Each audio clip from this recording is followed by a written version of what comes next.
Hey, hey, happy Thursday. Happy Thursday. How's it going?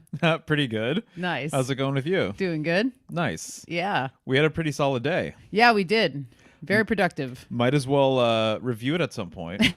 We don't have to do that immediately right now, Yeah, no, we don't. but just saying. But yeah, It was a productive day. it was. Yeah. And went fast because here we are, 6 p.m. last Thursday, another live stream. Happy to be here. Totally. Last Thursday, every Thursday, if I recall. Yeah, it is. It definitely Nice. is now. Totally. Well, cool. Yeah. So we had a good day. We started the construction of our garden fence. Yes. And so for anybody who's been like tuning in, I think we talked about it maybe on the second or third episode, but we're constructing what's called a dead hedge fence. So you're basically using dead wood, brush materials, brambles, all things around the yard or property that might even be composted at some point. Right. And you build it into a fence. And so it's really cool. We built our first panel today, and we're really excited so far because it's looking good already. And our good friend is coming out on Saturday. Maybe a couple friends actually might be out on Saturday to help us construct the rest of it. And so, boy, oh boy, it's really cool. And where our land is, our neighbors directly right behind us, I mean, they have multiple acres. And so, we asked one of them if we could just kind of roam around their property and take some of the dead branches and things like that and old trees. And oh my goodness, we found a jackpot today.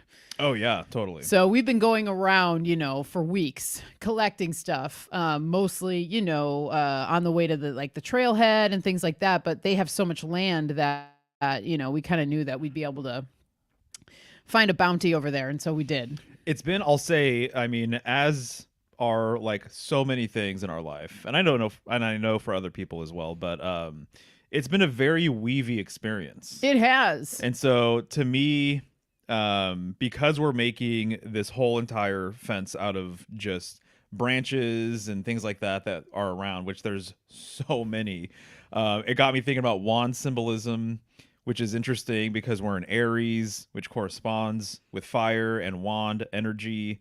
And then our buddies are coming out on Saturday, which is Saturn's day. Yep. Which Saturn is all about boundaries and things like that. Arguably walls, partitions, fences, things like that. And so I feel like the wand energy has just been coming through so strongly because there have been multiple times where I go out for a walk or a hike and I'm literally dragging like a pile of branches with me, or I have a big pile of sticks in my arms, and I feel exactly like I can't even remember which card it is, but there's a Rider-Waite tarot card where some guy, he's like overwhelmed with all the branches, Right. that he's carrying, Right. So anyways, I felt like that guy. You've looked like that guy, actually. Yeah, no, totally. And we both, I kind of realized the wand weave. We were talking about this the other night, but about 3 weeks ago, maybe a month ago, because we had, like I said, we had started 10 of wands. Thank you, Chance. There you go. Yeah, 10 of wands, totally. Yeah, we started collecting this stuff, and one day I was just coming in from being in the garden and everything, and I grabbed a pile of the sticks and put them down in our area where we're hoarding all this stuff, and like two of them just crossed each other. Oh, and yeah. I was like, two of wands. That's totally the two of wands. And then I brought those two wands in, and they're the first electroculture antennas that I made, actually. Oh, yeah, that's right. So I was like, I'm going to take these two wands because I know that they're significant. And so those are the first two antennas that I put into the garden. And it's been super fun. So I'm going to be recording the process, actually. So we didn't record today, but I think maybe tomorrow we can do some recording. And then maybe on Saturday, if our buddies are okay with being on camera, I think it'd be cool to kind of just do like a time lapse. Right. Sort of thing, showing people, the progress of it. So the thing I love about it too is it reminds me of foraging, where it's almost like foraging for something different. It's foraging for twigs and sticks and branches and stuff. And so, but what foraging always reminds me of, and I've said this before elsewhere, but you're reminded of the abundance of the universe and the abundance of Mother Nature and the fact that she provides. Bingo. And so now when we're just driving or we're walking or we're doing anything, I see branches on the ground. Whereas beforehand, it was kind of like it didn't really register the I guess the opportunities that come with a branch, a simple branch. Yeah. But now when I see branches, a simple branch, nothing too crazy. It's just, however long and however thick, and it's nothing fancy or expensive or uncommon, yet I see all the potential now. Yeah, And I see same all of here. these opportunities where I'm like, oh man, you can make this with it, you can make that with it. So I kind of feel like a little kid, to be honest, because I just feel like when you're interfacing with the natural world and you're actually like, me, like when we go on hikes, or on walks or whatever, I like to go to the unexplored areas. I Yeah. like to go off the beaten path, sort of thing. And it just does something for your like brain, but it does something for your soul as well, where being in like really organic areas where there's no paths, there's no signs, there's no people, and it kind of feels like you're the only person around. I really think it kind of unlocks something within you. And I think kind of like climbing trees and like putting your hands in the dirt and actually like having your hands on like plants and stuff like that, it does kind of the same thing for me. So even today, just with all of the branches that we use, they're all different and they're all unique and they kind of all have their own personality in a way. Yeah. But just kind of like actually being hands on with them and being tangible with them, to me has just it kind of feels like therapeutic or something. It just I think kind of interfacing with natural organic things that have like twists and turns and all of that kind of stuff, and things are decaying and things are falling over, and you just it's just a different sort of environment. But I feel like there's something to gain from just kind of being in that kind of place. And I think that when you're really domesticated and you're not getting out much and you're indoors all the time and all of that, you're just missing a lot of opportunities to do this kind of stuff. So anyways, I kind of feel like something's kind of online now that we're doing this project. Yeah, no, I agree. And I feel like just the abundance, like seeing the abundance and the prosperity in the forest in a different new way than I've seen it before Right. when gathering herbs or wildcrafting or just being in the forest and all that stuff. But I'll say the whole thing about the branches now, just as Mario said, now when I see certain branches, I'm like, yeah, that'd be perfect. That'd be a perfect post. Yeah. That would be a perfect, stick to put inside of the bramble, whatever. So anyway, I feel like right now, just because of where we live, I feel like a rock collector, how a rock collector feels like when they go to the beach or something. Oh, yeah. I feel like the same thing. Or I'm just like, oh, that's a nice branch. Hey, Yeah. that's a nice branch too. Oh my God. We could do all these things. Oh, yeah. But the other thing that I really like about it, which we've talked about, obviously, is just the fact that, most people, if they're going to build a fence, they're probably going to go to a Lowe's or a Home Depot, and they're probably going to get wire, and they're going to get the traditional things because they just want to be done with it. Yeah. And so this process, what we're doing, is like so different from that you actually have to like spend more time on it, but it's totally worthwhile. Yeah. Versus doing the quick and easy sort of thing. I think you'll get it done quickly. Don't get me wrong. There's total benefits, to doing that if you're limited on time or you just have to get it up for whatever reason. But we're not in any of those situations where we have to get it done like right now. Right. Obviously we want to get it done sooner than later. Well, yeah, but But it's just nice, the fact that we have the flexibility to do something like this. that's true. Yeah. I'm Yeah. grateful for that. Totally. For sure. Totally. Yeah. So that's what we worked on today. Yeah. That's it's why we're been talking awesome. about it. Yeah. And you guys will definitely see, photos and stuff at some point. Yeah. So maybe Let's let's say- introduce the drink first and then we could check out the chat. Yeah. And then we'll say hello to everybody. Yeah, totally. Okay. Totally. Cool. So today we are drinking what I like to call lemon ginger tonic.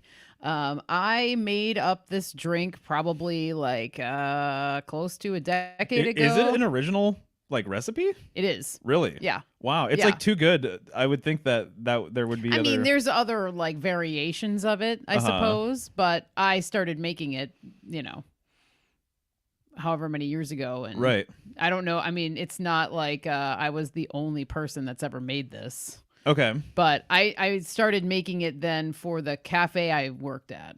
Ah, And then it just became like became an item on our menu and okay. whatever. So Gotcha. I yeah. just assumed like it was a more common drink or something. Well, I think the combination of what's in there is very common, but Okay. it's not like I said, I'm not reinventing the wheel here, but Okay. I guess I've come up with lemon ginger tonic as the name, so maybe that's more appropriate. But Okay.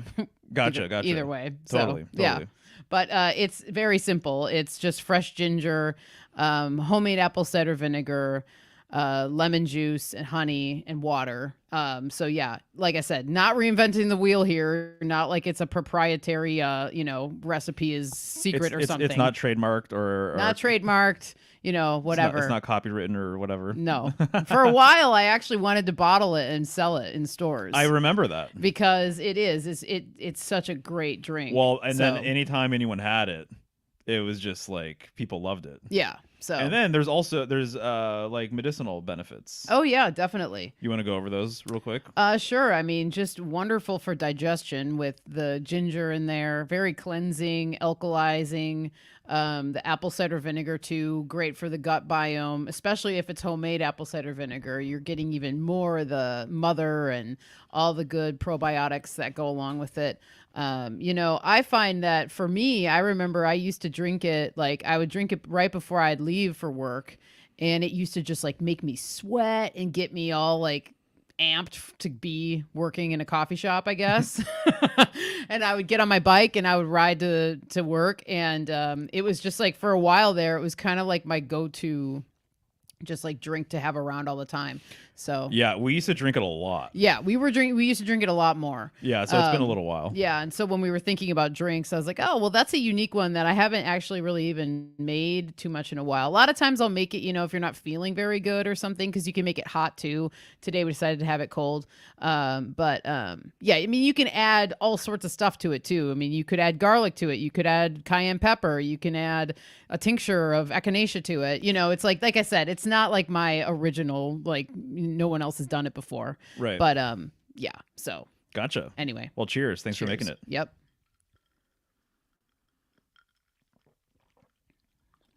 Yeah, it's a good one. It's so great. Definitely.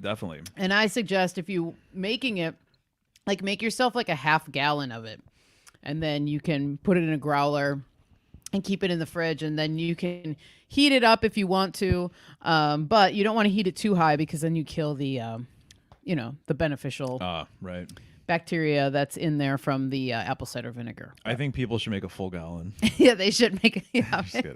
It's that good. Might as well. Yeah, it's great. It's really nice. All right, let's see what's going on in the chat. So if you're here right now live, thank you so much. Yeah, what's happening, everybody?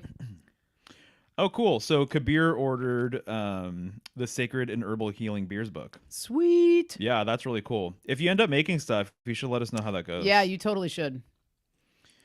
No tick issues there. We do have ticks here. Yeah, they usually. I know there's a peak season, but they haven't really bothered us too much, to be honest. Not too much. But they're around. They are around. Yeah. By like late May, early June is when they really kind of come out.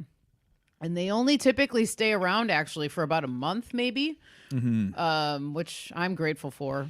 And then our cat, he stays inside unless we're outside with him. Yeah. I know with animals and especially dogs and stuff like that. Yeah, you have to be extra careful. Yeah. But I have like a little spray, like a essential oil spray that I put on him just in case. Totally. Hey, Michelle. What's happening? And then, hey, Chance. Howdy, See Chance. that you're in the chat. Very cool. Alice in Oz. Hello, Howdy. hello. Good evening. Chance called it with the 10 of wands. Exactly. Yeah, I was that guy. I've been that guy a few times over the last couple of weeks. Kind of makes my heart skip a beat a little bit, actually. I just have to be honest. When I see him pulling all she these, does like it. Yeah. all the sticks up, I'm like, yeah, baby, that's awesome. Kabir, foraging is a superpower. It's so fun, dude. Oh man, I mean, growing up, my parents, just where we lived and everything, that wasn't something that they were interested in, but I think now it's like, wow, I mean, to go foraging with your child, if you have a family, how fun would that be? It'd be fun. Yeah, totally. Yeah. And so again, there's so many cool lessons built into that. Hey, Slick, it's nice to see you, dude. Howdy, Gabe. Hey, Sarah. Thank you for Sarah. joining us. Nice to see you as always. For sure. Polymathing is in the What's house. up, Oh, Thunder Lou? Chicken is here. Woo Very woo. cool. Nice. Yeah, yeah. Okay, sweet. Chance is saying I'm drinking a lemon cayenne stevia drink. There you go. Awesome, Nice. awesome. Yeah, it's like this, with the lemon cayenne kind of thing, very similar to that Master Cleanse drink. Totally, totally. Hey, my Shuri. Nice What's to see up? you, as always. Sweet. People are just telling us what they're drinking. Oh, I love it. Yes. Yeah, yeah, I'm Throw into up that. in the chat what you guys are drinking if you're Allison having Oz says it anything. looks like a margarita. Yeah. It's not, but we'll let you know when margarita night comes our way. That's for sure. So let's see. Thunder Chicken, which I just have to mention, you were just talking to Lee Thunder Chicken, Yes. Ben Balderson, and then Grounded Extracts. Yep. James, yeah. Yep. Yeah, Yeah, it was a great conversation. totally. Super fun. We're gonna do it again. I get the feeling because Lee and I have been kind of chatting back and forth, and I do feel like he mentioned that we kind of just scratched the surface, and I feel the same way. I feel like there's so much more to go into. Yeah, absolutely. And so all of you guys are so knowledgeable too, and I think all of us combined together have a lot of experience, and so I can foresee another roundtable coming up for sure in the future here, because I really like that, and I love talking about cannabis. So Yeah, you do. yeah. So Lee is drinking Yarrow peppermint chamomile tea over there. Very Nice. cool. So polymathing is gonna get some reishi going. Ooh, sweet. Kabir has foraged herbal water. You know what's cool, actually? I don't know if I've mentioned this, but so I've been collecting more water around the property and just drinking it in the morning when I'm out there grounding and stuff. And sometimes there's like some pine needles or something. Very few, but there's some pine needles. Yeah, And I'm like, oh, it's like I'm drinking the essence of pine. you are. Yeah. And so it's like completely natural too. It's like I didn't add the pine needle, but it's just like, the wind obviously blew it in there or whatever. Yeah. So anyway, so I've been getting more pine essence lately in my life. What's up, Pedro? Howdy, Pedro. He's drinking boring ass water. Nice. That's hilarious. At first I thought it said bong water, and I was like, no. No. Yes, totally. More grounded extracts. Yes. For sure. Hell yeah. I love James, and I love Najla and what they're doing, and their medicine is great, and I just really love their energy, and I have for a long time, and so it's just really cool to kind of finally be able to commune more with James and get to know him a little bit better and Yeah. everything else. So yeah, super grateful for those folks for sure. No. It's really, really awesome. Yeah. So we have a new format. We introduced the format last week, Yep. and I think it worked out really nicely. I do too. So yeah. we're going to continue with this format. And, this thing is an evolutionary sort of thing. So things are going to change as we see fit. And so the format we introduced last time, it's revolutionary. But what we did was we rolled a dice, and the highest roll goes first. Yep. And the first person is going to talk about a subject that they're really interested in right now. Right. And then we'll review the chat about that topic, and then the second person goes. The idea is to basically to set it up so that you don't necessarily know what I want to talk about, and I don't necessarily know what you want to talk about. Right. There was a spoiler issue this week. There was. But it's okay. I'll act surprised. Yeah. So I'll pretend like I didn't know what was going on. That's okay. It's Yeah? cool. Yeah. I'm over it already. Now I am. Okay, cool. Awesome. So I think last time what we did was we should roll each, and then I think that's just it, right? We don't have to roll to see who rolls first or anything. No, we don't have to. Right. Yeah. Right. No, we don't have to do that. So you should roll first this week, because I think I rolled first last week. Okay. So you should go first. I have my handy dandy dice, and actually, this is what I use to pull tarot cards, both for myself and for people who are looking for a reading. Yeah. So anyway, so I work with these dice, this specific set actually, quite a bit, and so I don't know, dice resonate. And actually, I really wanted to do a dice video at one point. I did a couple of posts on Instagram. You still could. Because totally. There was a divination system that I found with dice, and I believe it was in French. and I wanted to know what was going on there. I posted it on Instagram. Several people actually translated it for me, and it was pretty interesting for a few different reasons. But I never followed up with like an actual video. But dice history is really, really fascinating. Yeah, it seemed like it's interesting. So it goes way, way back. So I didn't realize how much there was going on with dice until I started really looking into it. And so, anyways, and it relates to several other divination methods like geomancy and things like that. So it makes sense because it's it's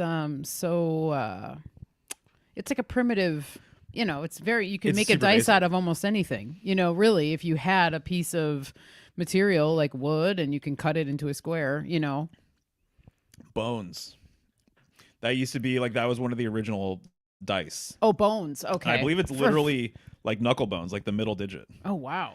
sort of thing. Wow. And so they would use that. And so depending on how it fell, that would be, kind of the number or whatever. So, but yeah, bones used to be like a common dice thing. Okay. Way back when. It made me think of dominoes when you said that. I was like, wait, what? And then, Oh yeah. but I mean, because people call dominoes bones. and they're just kind of like flat dice, kind of. Yeah, kind of. But they only have two sides. Right. Yeah. Yeah. Anyway. Totally. Cool. Awesome. So I just want to give a quick shout out to a couple of other people. Yeah. Just real quick with their comments. So Sarah's drinking boring ass black tea. And then Slick is saying that he transplanted his tomatoes, peppers, onions, and sweet potatoes today. Watermelon will go it soon. Nice, dude. That's awesome. Hell yeah, man. Transplanted my tomatoes, peppers. Was a RHCP cover band. Red I was Hot Chili confused. Peppers Oh. cover band. That's awesome. That's hilarious that you picked that up and I did not pick that up. Yeah. That makes total sense. Well, it's because I like the Red Hot Chili Peppers and you've never really gotten into them. So Gotcha. Okay. Makes This is sense. hilarious. So I thought transplanted my tomatoes, peppers was a Red Hot Chili Peppers cover band. Lol. that's awesome. It should be. Oh, yeah. I like that. Dude, cover bands that just do like one band. Yeah. There's something really sad about that. I mean, It yeah. bums me out. It's pretty limiting. I mean, I know. I've seen several, not like in person, but I've seen several like flyers or like whatever event photos and stuff, and it's like it's just like a just doing that band. and they only do like Led Zeppelin or something like that. I was gonna say Led Zeppelin. That's a is classic very one. classic, very common one. Grateful Dead. Yeah. I know there's Yeah. been, I'm sure lots of bands, Beatles and stuff like that. Yeah. Anyways, it just bums me out personally. That's just me. I might be an asshole. Well, no, I mean, I wouldn't want to just be doing that either. It's very limiting, and I like it. I really, I want to encourage those types of people, which maybe a lot of them do, and I'm just whatever. But I would love to see those types of people create original music, Yeah. and see what they can come up with, what their soul wants to come out. But maybe they're meant to be in a Led Zeppelin cover band forever. So It could be. Yeah, it could be. yeah. I don't know. Okay. I do enjoy singing other songs of artists, though, but then sometimes I do think I'm like, I really need to push myself to write my own songs because, Oh yeah.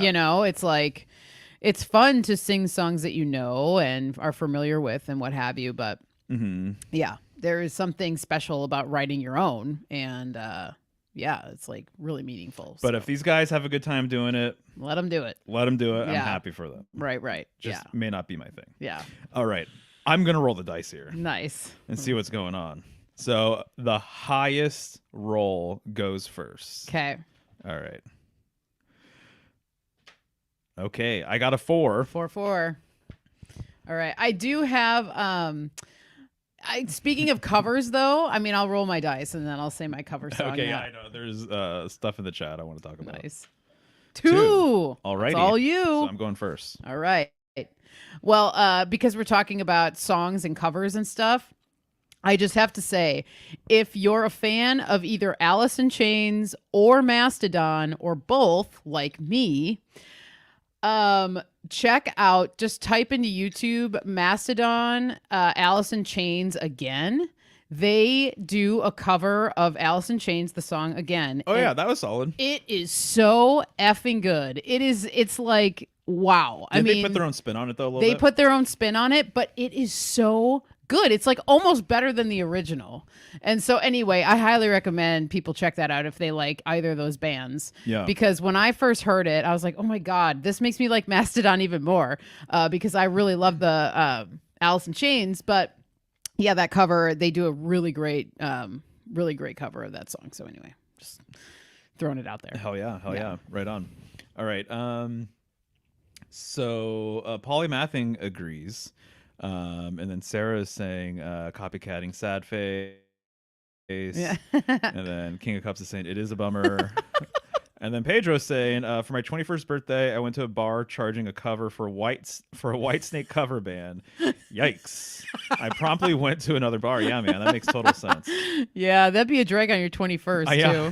too. You at least want to get drunk to something you like. Right, right. Oh man. Okay, so Polymathing says, I was offered a gig playing bass for a professional Shania Twain tribute Whoa. band. I said no.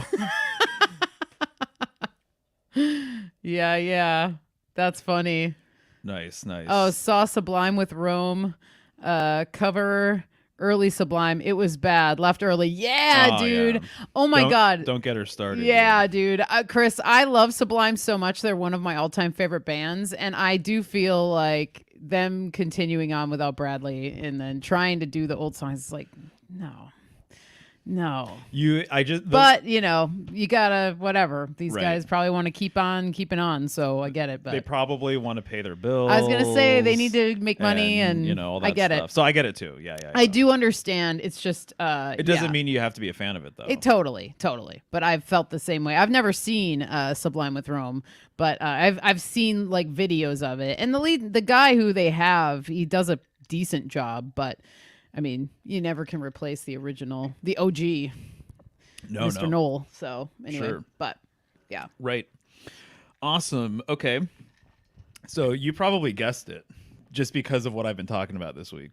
well, I think I don't know. You asked me to guess earlier, but I did yesterday. Yeah. So I want to talk about Mars for a little bit. yep, my guess was right. You were right. Yeah. I was right. And so there's a few things, and actually very selfishly I want to talk about Mars because I'm going to do a Mars presentation on Tuesday, I've decided, and that is the day of Mars.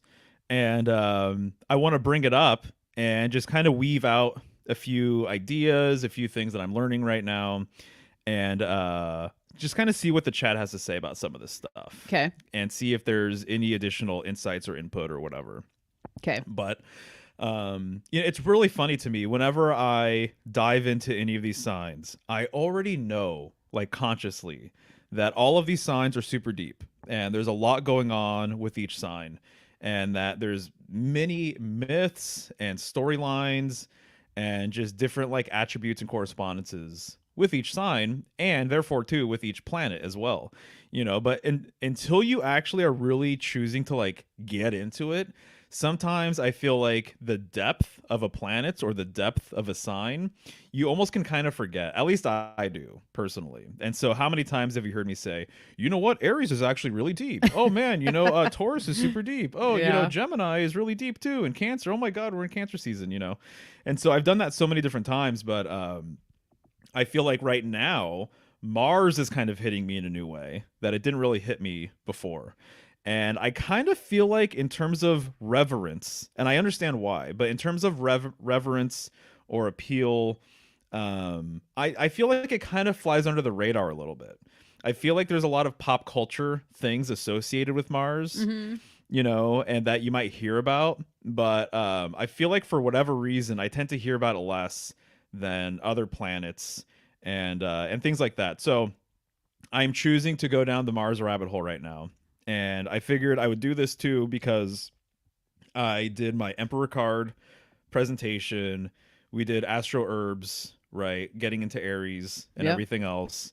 And then a lot of this stuff that I talked to Joshua the Branch about last week related to Passover and Easter. And so my mind has still been very much in the Aries sort of mindset and how Aries relates to these holidays, these holy days around this time of year, right?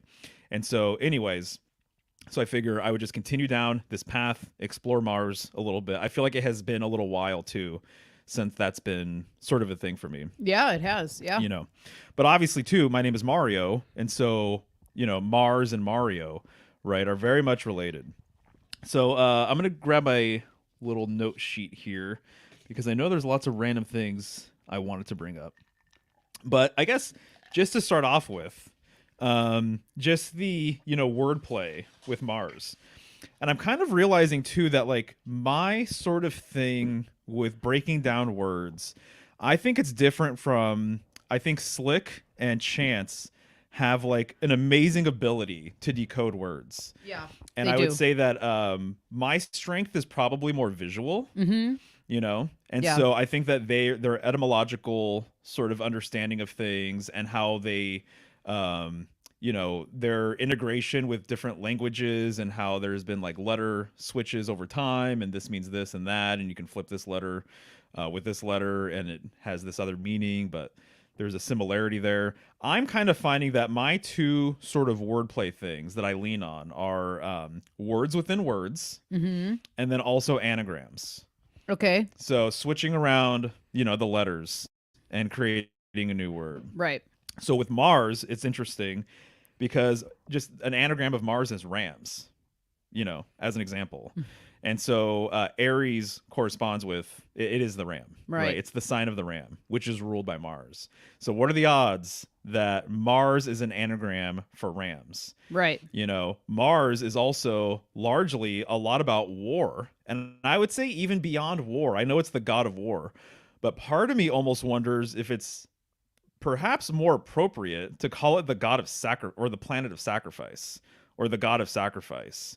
And I think that that might be one of the things that I'm starting to really appreciate is I've mentioned this before, and I put elements of this in my Aries print, but the sacrificial element with Mars is so heavy and strong that it's just very, very interesting for a lot of different reasons, which I'll get into.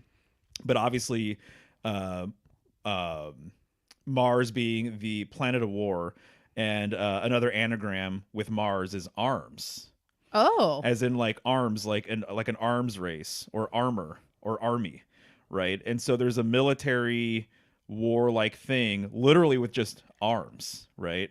Which I think is also interesting too, because Gemini corresponds with the arms, and the twins are very much at odds with each other in a lot Mm. of ways. Right. And that a lot of times, most of the time with hero twin stories, like something comes to a head that they fight each other, the evil twin or bad twin, quote unquote, kills the good twin, and so there's a lot to be said about Gemini being related to war itself, to murder. The lovers card at one point, my understanding, it used to be called the brothers card, and it was literally a reference to Cain and Abel, and Cain killed Abel. And it's like, I know there's people who think that there was a split at that point, and that Cain is like the first true left hand path kind of initiate because of this act, is one way of looking at it. I know some people kind of think that. Right. And so also too, I know I'm talking about Gemini, going on this Gemini thing, but Gemini being Roman numeral 2, and Roman numeral 2 being back in the day, I used to associate it more so with togetherness and union of two things coming together. But the more I researched it, the more I learned and realized that like numerologically, symbolically, 2 is actually the division of 1. So it's the 1 split into 2. So it's actually two things that have been split apart. So there's a divisiveness that kind of comes with the number 2, right? Yeah. Right. There is. So back to the Mars thing and anagram thing. Also too, just Mar as well. And there's so many words that start with Mar. Mario, right? I know that's a reference to Mars. It's a when I read it like forever ago, it was something like, it's like a warrior name, mighty warrior sort of thing. But then it also March, right? This is like the month where most of Aries takes place. Or wait, no, it's the month that Aries starts. Excuse me. Yeah. So Aries season starts in March. March is what soldiers do, Right. That's a great one. Yeah. And so Yeah. so then with Mar, you flip the M and you get war. I feel like I brought this up. I brought up a few of these things during one of our recent streams or whatever. Okay. So my apologies if you guys have heard me talk about this. No, you're good. But I'm still chewing on all of this and still kind of getting. I'm like laying the groundwork, and I'm formulating a game plan for my presentation. Right. So even Mar, and then obviously you have Ram, you have Arm from that, but you flip the M and you get War. Right. Right. So M and W, as Lucas and other people here have said, like you can flip it, and many times it makes sense. So water, as you know, Lucas has talked about, you flip that W and then it's an M, so it's matter, and there's Right. totally a relationship there. Or wind being a W, you flip it to an M and then it turns into mind, and there's a relationship there. So war and Mar, you know, very, very interesting. Also, Ram is in the middle of pyramid. You know, I think that's pretty intriguing. I think it's also intriguing too because I said that the Emperor card, especially the Rider Waite version, that Emperor is like a symbolic central mountain. You know, and then Rams, what do? They ascend, they climb. You know, what is a pyramid? I would argue that the pyramid is basically a symbolic mountain, Right. and therefore potentially a symbolic central mountain or world mountain. To me, that makes a lot of sense, right? And so just literally in the word Mars, you know, there's a lot of things. Did I mention Ra by chance? No, not yet. So even so with the war, you know, Ra backwards, war is Ra. And it's like that makes a lot of sense, kind of given you know, some of the violent associations with Ares and emperors and kings and leaders like that. Yeah, and war leaves people raw. Like not Exactly. only on a physical level, Exactly. but emotional, spiritual, you know. Yeah, it's major stuff. Totally, totally. And so then also with the rawness of things and just all of that, Aries is a cardinal fire sign. And so it being a fire sign, it's kind of like there's a lot of potential with its fiery active nature, Mm-hmm. but it's kind of raw, that it's not very refined and it's not very stable, I would say, in certain ways as well. Right. And so a fixed sign would be more stable, right? And then a mutable sign, you know, mutable means liable to change, basically, right? Yeah. And so it's going to change. So it's kind of like the softer end of that sign. It's about to transition to something else. And so I think that the raw sort of correspondence with Mars also makes a lot of sense, you know, in so many different ways. And also, too, it's like if Aries is the beginning of the year, then it very much reminds me of there's like a childlike quality to this sort of idea, Right. right? It's like a baby, you know, it's sprouting, you know, spring is here, the sun is back, Yeah, the return. the return of the sun, right? And so to me, it's like just like with a child, until they get to a certain age, like they're very raw in their understanding of themselves, in their understanding of reality, with just everything. They don't have an awareness of certain things, and they're not refined yet, basically.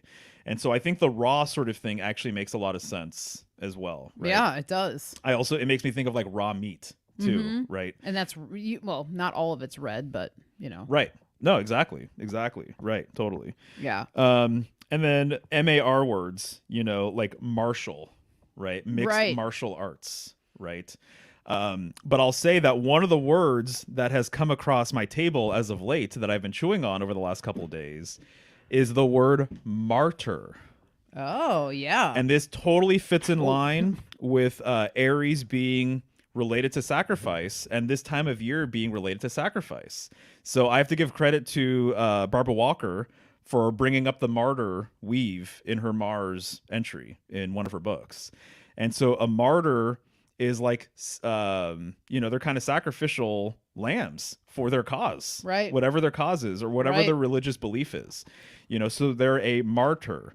And so this gets into the idea that basically that our new year is a Martian New Year, pretty much, and that obviously Aries being the first sign that corresponds with Mars makes a lot of sense. But I feel like the Martian New Year, what I've been reading is that it was this idea that to kick off the new year, it's suitable to have a sacrifice. It's suitable to sacrifice something. So with the Abrahamic religions and everything else, Passover is about sacrifice. Mm-hmm. It's about sacrificing your first fruit or firstborn, right? Right. And so about the sacrifice or the crucifixion of Christ, basically. Easter is about the return of Christ, you know. And so there is a heavy sacrificial component here. And my understanding is what I was just reading about in Barbara Walker's book. It's interesting, the idea that oftentimes in different cultures, the suitable sacrifice was actually an emperor or king, and that this is where the beware the Ides of March thing kind of comes from. Okay. So literally sacrificing the king or emperor is totally a correspondence with Aries and this time of year. So it just fits with all of this stuff. Right. Right. And so, but I think this is all very interesting, the martyr thing, and then this king thing and everything else. And then also, weren't you just reading about Tyr, however you say it? Mm-hmm. Wasn't there an emperor sort of sacrificial king thing that you just read about? Was it related to that rune? I think so. I think so too, because you're reading read that it last Northern night. Mysteries book. Yeah. Last night or the night before. Do you remember what it said? No. Or even just briefly? I just, no. I mean, I just No, know that it was it's all something good. about sacrificing the king. Right. So Michelle was reading a book, and it's about the Northern Mysteries. It's what's it called? Do you remember the name by chance? Northern Magic and our Northern Mysteries and Magic. It's like something feminine. I'm messing up the title. Sorry. Oh, no worries. Yeah, put me on the spot. No, Freya Aswin, right? Yeah, that's her name. If people want to look it up. Yeah. Which I could go get it if you want, but yeah. Mm-hmm. So basically, you were reading about it, and you're saying that the rune Tyr, Tyr, which that rune is just an upward arrow, pretty much, right? Yeah. That she was bringing it up in relation to that rune, the idea that if your emperor or king wasn't pulling their own weight. Oh, that's right. Yes, they would be sacrificed. Like if the land had like lost its fertility, and Yes. there was something connected to the fertility of the land. If the Exactly. leader had gotten it to a state, the village or the community to a state where it was in disarray and the land was not fertile anymore, he would be sacrificed. Totally. Yeah. And I mean, how many things are we aware of with like the land wanting like blood or blood meal? Yeah. You know, and that it actually likes Oh yeah. that in its soil. Yeah. Right.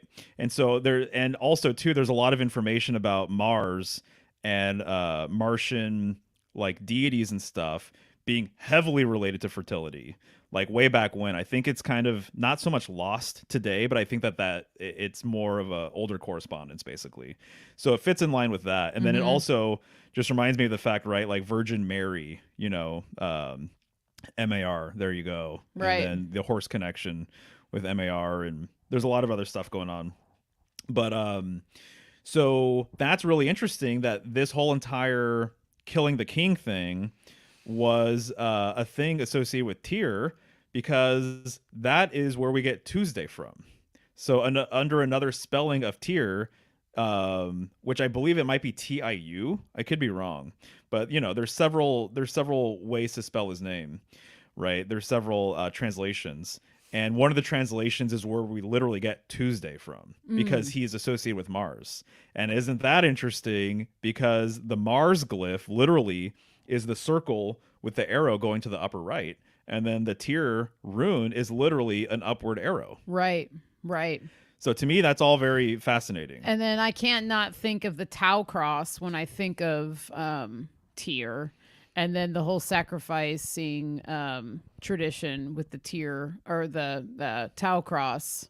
That there was like they would sacrifice a bull or something like that on it, if I'm remembering correctly. There's something having to do with sacrifice with the Tau cross. Oh yeah. No, Yeah. definitely. Yeah. No, for sure. I mean, it's interesting that two major sacrificial animals throughout history, there's been many, but two of them for sure have been the ram and the bull or the cow. Yeah. And it's interesting that they're right next to each other. Yeah. You know, in the astrological year. That's true. Yeah. The other one, I think, within astrology, it would be the goat. You know, Yeah. Capricorn. Right. So That's a good one. yes, totally. And so some of the other things that I'm kind of chewing on, thinking about, is the idea that Mars, under the Greek and Roman pantheon, I believe was said to be born of a virgin. So his mother was a virgin. And it totally fits in line with the whole thing that I've been learning about over the last couple of years about women being given a flower, and that is kind of the catalyst for the virgin birth. Right. And so the story goes is that apparently Juno, kind of in, it was almost like an act of defiance, that she had the opportunity to sleep with Jupiter, and she decided instead to have a virgin birth using a flower, and she gave birth to Mars. And so Mars is born of a virgin. Go ahead. Wow, interesting. Okay, well, this is making me think about the flower I came across today in the forest, Trillium. Trillium, because it's one of the first flowers in the forest that come up, and it is very feminine. I mean, if anybody's seen Trillium, it has three petals, three leaves. There is total there's total feminine, like triple goddess, Oh yeah, maiden energy in that Yeah, flower, you're in totally my right. opinion. No, it looks like it. And so the fact that you just brought that up, and then that flower blooms in the time of Mars and Aries and the beginning of spring. Totally. And it's being one of the first flowers. And I mean, yeah, it's so glorious. And the amount that I found today, there was huge patches of it. It's the most Trillium I've ever come across, and we were literally just like across the fence line in our neighbor's yard. Yeah. But I was kind of blown away. So anyway. Well, this brings up another point that I think is interesting. Trillium, obviously as in like triangle. Yep. 3. So if you have 3 points somewhere plotted on a piece of paper, you connect the dots, you're going to make some sort of triangle generally, Yep. Unless it's in a straight line or something. And so the triangle is very much related to Mars, because the upward triangle, it is the glyph for fire, right? Upside down, it would be water. And so this just in and of itself implies movement. It implies going somewhere. It implies action. Even the word action too, it's like literally A. It starts with A. That's like it's a triangle, So the A is very active. And so it implies action, I would say, or ascension, even another A word, right? Right. And so when I think you're looking at the letter A, I think you're also looking at a glyph for a pyramid with a capstone. Yeah. Pretty much is Yeah. what you're looking at. And that's the first letter of the alphabet, right? Alphabet, right? Aleph-bet. So A begins the alphabet. And so it almost is kind of symbolic, similarly to like Aries and the Ram and Mars energy kicking off the new year, that you want this fiery sort of letter to begin the alphabet. And in a way, kind of what's being said with all of this is that we need a sacrifice in order to get things going. Right. Pretty much. Yes. That's how I look at it. And so that's why all this sacrificial stuff, I think, comes into play, this time of year. And so another way of showing a triangle would be like an arrow. I think arrow symbolism and triangle symbolism it's very much related. And then you have the arrow in the Mars glyph, and then you have the arrow in the Sagittarius glyph. It is just an arrow, but it's a fire sign. It was the last fire sign before Aries, even, right? And so literally the upward triangle is definitely related to Mars symbolism, I would say. That makes sense. Yeah. The other thing too that I'm kind of chewing on right now is this whole idea that Mars, there's all of these like old myths and stuff about us, humanity once living on Mars, and that Mars was once Earth, and that it was, however it came to be, destroyed, or there was like a nuclear war or whatever, but that there was once civilization on Mars, and there's movies about this. I brought up Total Recall. Oh yeah. Where it's a different take, like people still live on Mars, or it's like futuristic Mars or something. Yeah. And all the debauchery there. And all the debauchery. Yeah, exactly. Totally. Yeah. Which 100%. And And then so his head, don't their heads explode or something at the end? Isn't that the uh thing? There's like pressure. I think that are they getting exposed to just like It's like the space? outside air or something. Yeah. Yeah. Anyway, and I'm pretty sure their heads explode. I could be wrong. And it's an action movie. It is, and he's like, ah, like Yeah, it yeah, sounds yeah. all Arnold, but he's like Right. screaming, and it's weird, and Right. yeah.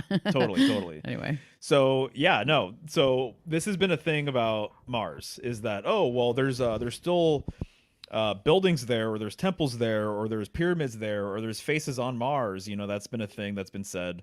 You know, and I don't know. I just think it's kind of interesting that this is one of the sort of things associated with the planet, pretty much. Or conversely, there's almost two narratives. I'm kind of just like unpacking it right now in my head. But one that Earth used to and humanity used to like be Mars, or we lived on Mars, or Mars used to be Earth, sort of thing. And then the other thing is that we're going to escape to Mars, and that we're going to terraform Mars, oh right, and that yeah, we're going to make it habitable and everything else, right? And so that's just interesting that both things have been put out there, that we either come from Mars or we're going to go to Mars, and then this place is going to be a wasteland. You know what I mean? right. And so there's movies about both things, right? And so anyway, so I haven't spent too much time looking into that stuff, but I'm kind of curious to see like what other storylines are out there regarding Mars and stuff, you know, because and you know, obviously I think that part of all of this is the fact that of its close proximity, you know, to Earth basically. And so anyways, personally, I don't think we can go to other planets anyway. That's where I'm at. Right. Unless we're going to have a debate over what's a planet, pretty much. Yeah. But what people think of when they think of space travel, that's not how I roll personally. I don't think Elon Musk sent a car to outer space or whatever. No, hell no. You know, or I don't think the moon landing occurred. I don't think that it's even possible. I think we probably live in more of a closed off system, and that when we're talking about the planets, we might be just literally talking about different parts of Earth. Actually, that's a whole way of looking at it as well. So, if NASA is going to be talking about Mars, perhaps it's the ringland that corresponds with Mars. That I think it's more in line with that. At least that's what resonates with me. Yeah. It being ringlands. Right. Some way. Yeah. So anyway, so that's something I'm going to kind of dive into, chew on a little bit with my Mars thing. Yeah. You know, even Marvin the Martian. You know, Yeah. I haven't thought about him in forever. He's a cartoon, right? Yeah. Yeah. Okay. Yeah. And like what he's like a little warrior guy. You know. I vaguely remember it because he's like, is it a Disney or Warner Brothers? Because I always the No, way it's not Disney. It's Warner Brothers, or it's like Looney Tunes. Is Looney Tunes Warner Brothers? I think it is, and the only reason I remember that is because there used to be a Warner Brothers store like in the mall when we were growing up, and I can remember going in there, and they would have like it was all like Bugs Bunny, and then I think it was Marvin the Martian, and Right. I don't remember 100%. Right. Anyway, Yeah. I just remember that stuff. So the other thing that I just have written here real quick Mm-hmm. is that I've heard of at least two storylines about the hero twins Romulus and Remus, right? So this is where, you know, they're basically very closely tied to Gemini symbolism, right? But there's been multiple hero twins like this, right? But Romulus, that's where we get Rome from. Okay. So Rome is named after Romulus. And they're considered the founders of Rome because they built the first Roman wall. And this gets into a whole another weave about brick symbolism being tied to Gemini. Right. And that apparently the Babylonians resumed construction projects and baking bricks outside during the time of Gemini. And so, according to Gavin White, Gemini season in the Babylonian world was referred to the brick mold. And so there's this very heavy brick thing related to Gemini, and this gets into Freemasonry and Freemasons calling themselves brothers and all this other stuff. Oh yeah. It's really interesting because Romulus and Remus, they were raised by a she-wolf, okay? And under some of the versions of their narrative, their father was actually Mars.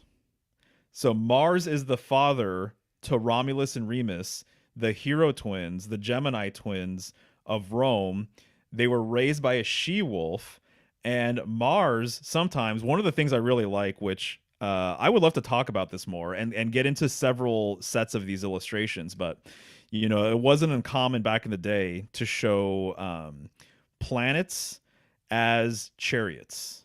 So there would literally be, and I Oh have some yeah, tarot decks you have that some get into this images where of this. literally it's like the moon is a chariot, the sun is a chariot, Saturn is a chariot, and there's a charioteer. Rather, they're charioteers. The Right. sun is a charioteer, the moon is a charioteer, and so they're wearing the appropriate, outfit for the planet that they represent.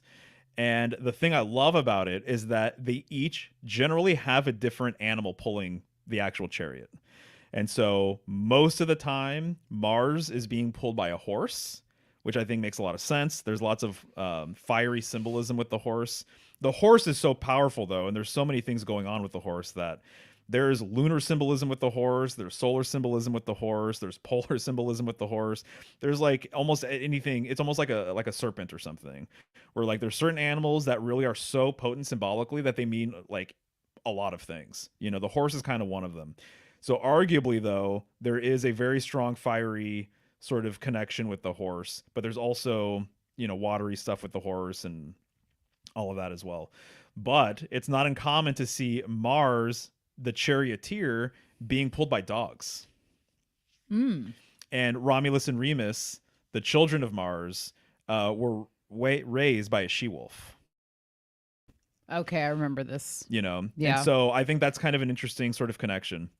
And then also just dogs in general. There's an underworld, association with dogs. There's a lunar association with dogs. That's why they're always on the moon card, so that totally fits. But there's also a fiery aspect to dog and dog symbolism, so we watch fights all the time. How many times have we heard, a fighter refer to themselves as a dog? Yeah, right. Or that they're going to get into a dog fight. Right. And so dogs are good protectors, they're good hunters. These are Martian sort of qualities, I would say. They're very active too, in a lot of ways. So anytime we have a dog around, I'm always surprised at how freaking active they are. Yeah. They literally just walk everywhere and smell everything. Yeah. And that's just what they do. So they're very energetic that way. And so I think that there is a kind of Mars correspondence with the dog as well. And so anyways, so I just wanted to bring that up. The Mars, Romulus, Remus, wolf, dog sort of connection with everything. But also I'll say, and this is more of like a traditional sort of astrological take on things, but Mars just really being emblematic of like energy and action and passion and independence too. And but obviously there's a shadow to all of these different things. But being independent, so much so that it might lead to a conflict or might lead to war. There is a thing with Mars that very much like I'm starting to appreciate having to do with like sovereignty and stuff. That there's a thing with Mars that seeks to be an individual, I think, in a lot of ways. That makes sense. And so I think that that's a thing. And so there's all these new layers that I'm coming to appreciate about Mars. And I think it sometimes kind of gets overlooked or something like that, but it really plays like a very, very important role. And so I'm going to be doing some deep dive research between now and Tears Day, when I talk about Mars. And let me look at my notes real quick to see if there's anything else that I feel like I really want to talk about. But I'd love to know what these guys are saying too. So I mean, people are throwing good stuff up in the chat, so I believe it. I Yeah. believe it. And also too, I think I'm going to get into red symbolism a little bit. It is the red planet, what that represents. Obviously, when you're looking at a color spectrum, red is the lowest sort of vibe, and then it goes all through the colors, and then up top is more violet. So it goes from like the lowest of the low would be like infrared, and then the highest of the highs would be like ultraviolet, right. sort of thing. Right. And so red being very much that low sort of I hate to say low vibe, because to me It's just more base. yeah, I feel like that even maybe I feel like there's a better word here, but I feel like it's lower on the spectrum is what I'll say. Right. But it's completely necessary. Oh yeah. Right? So like your root chakra, right? I'm pretty sure it's red. Yeah. Yes, it is. So it's just like that makes a lot of sense for all of these different I think reasons. of passion and, being Um, passionate. It's not just passion like, sexual. It's like right, being passionate about something, right, And when you're passionate about something, you can get excited or you can be yeah, just very easily excited by something, And so I think that energy is there. There's like a buzz. But I also think of like anger when I think of red. I think of yeah, anger, or like when totally, somebody's red in the face, they're you could see the anger stewing in them by the redness or right, whatever, or you're right, flushed. right, Maybe you were like exerted yourself a lot, and so you're just like huffing and puffing, and you usually get red right, from that. totally, totally. So Yeah, no, exactly. yeah. And so I'm also just thinking too of just like the penetrative nature of Mars, Oh yeah. the phallic nature of Mars, Right. and the fact that every weapon basically penetrates in some way, shape, or form. Whether it's a bullet or it's a sword, or Mm. I think of the battering ram as well. I think of the phallus, and also too, just saying it's so interesting to me the whole idea of just our sexual organs, and how they function and how they work. So you have an erect penis that ejaculates semen, and so those are your little soldiers. Right. Yeah. You know what I mean? And they're in a competition. So Right. that's another Wow. thing with Yeah, Mars. that's a So great so the connection. independence sort of thing leads to competition because I'm not saying that if you're independent you're just going to compete with people, No. but if you're an individual and you need to stand your ground and you have boundaries, sometimes you have to put up your boundaries.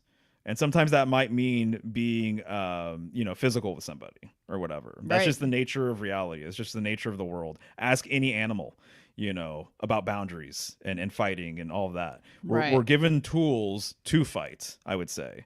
And that's one of the reasons why I like mixed martial arts, because to me, I'm like, this is such a primal thing. Fighting is such a primal thing that I'm not saying that everybody should fight, but I guess I'm saying that like we are given these tools. We're given fists, we're given muscles, we're given these things, for a very good reason. Every animal in the animal kingdom has that thing. They've got sharp claws or sharp teeth, or they can fly, or they could do whatever. And so there's evasion, but then there's actual conflict as well. And that's Yeah. just part of the nature of everything. So the nature of combat, the nature of competition, these types of things, very, very Mars oriented stuff. War. What is war all about? It's like, well, you're probably trying to take over a country or trying to take over a people, or, trying to take land or something. Like there's some competitive sort of aspect going on there with Right. war, Yeah. And control. and control. Yeah, exactly. Right. Exactly. So, yeah, so just some random thoughts on Mars. And let me see here. Oh, well, because I was talking about the phallic nature of things. Your soldiers leaving. And this is the nature of man, too. I've long said that I think it's really, really interesting that in the Thoth deck, that the knights are on horseback and the queens are throned.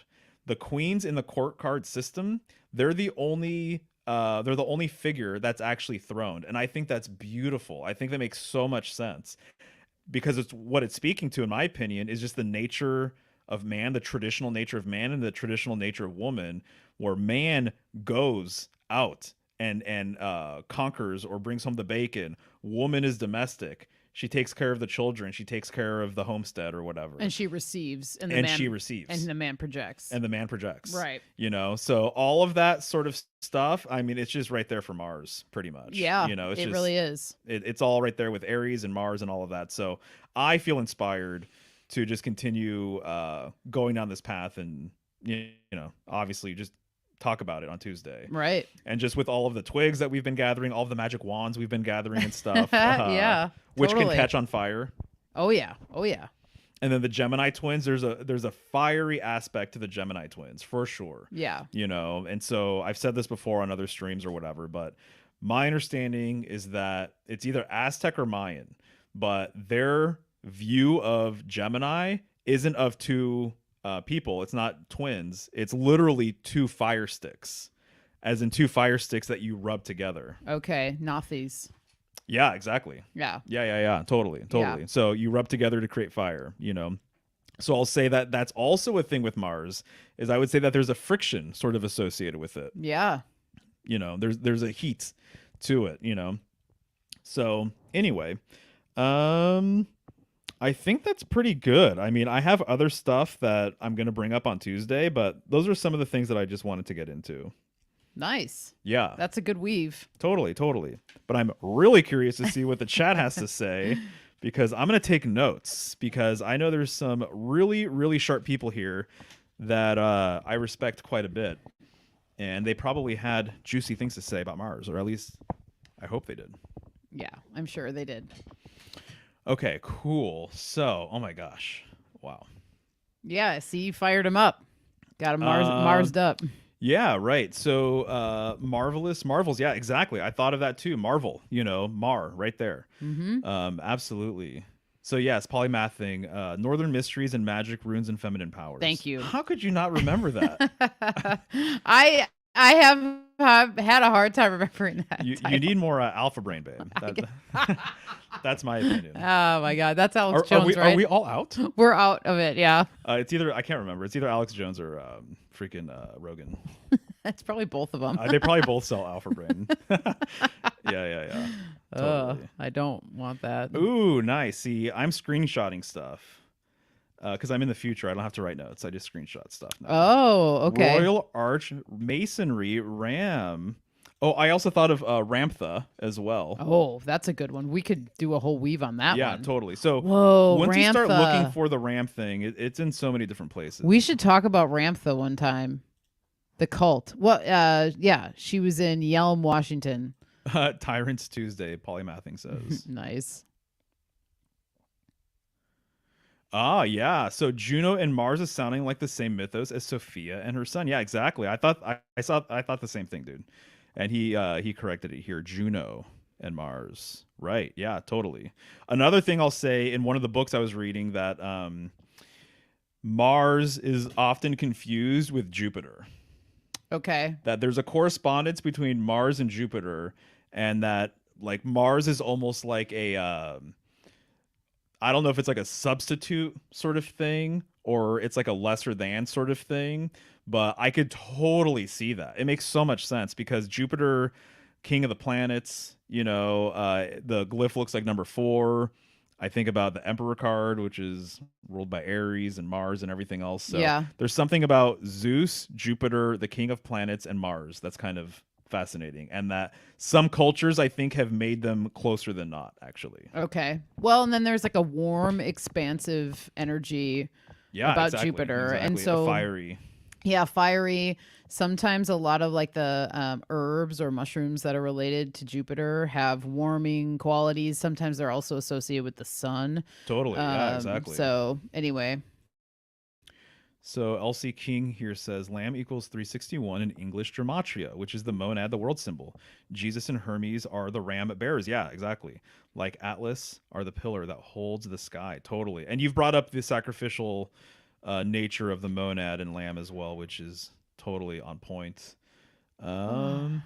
What's up, Jenny G? Hey, Jenny G. Good to see you, my lady.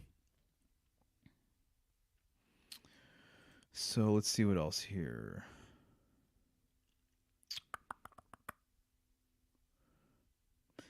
Very cool. Yeah. This is awesome. Thank you guys for throwing stuff up. So let's see. Chance is saying here, I've noticed the first P can be dropped from many Latin/Greek names that are probably more like titles, like Prometheus, Ramatheos, perhaps. There's also Pramatha in Hinduism. Okay, interesting. I could see that. So Polymathing says, Rome was in full war mode from day one. Mars was probably chosen for a reason, just like an eagle for America. Yeah, for sure. Yeah, totally. Yep. So Elsie King says, the horse is representative of power, the active principle to move. It's also representative of power and time. Yeah, exactly. Grants is saying, Marvin the Martian wears a Roman soldier's helmet and skirt. Yep, for sure. It's starting to make me just with the fertility thing and the virgin birth and all that. It does the red. It kind of reminds me of like menstrual blood. Yeah. Maybe obviously Mars is just Oh associated with no. blood in general, but I wouldn't. It's if you're never wrong bringing that up, That basically. yeah, it's just a connection. It's totally a connection. Yeah. Right. Interesting. So check out Comte de Mars, maybe in Paris. Lots of French military history there. I'll look into that. Also, Mm. too, I made a video about this years ago now, but there was a Roman. I think it was like a Roman field for military exercises called Campus Martius, Oh, I remember this video. It's a good one. which is the field of Mars, Right. basically. Yeah, yeah.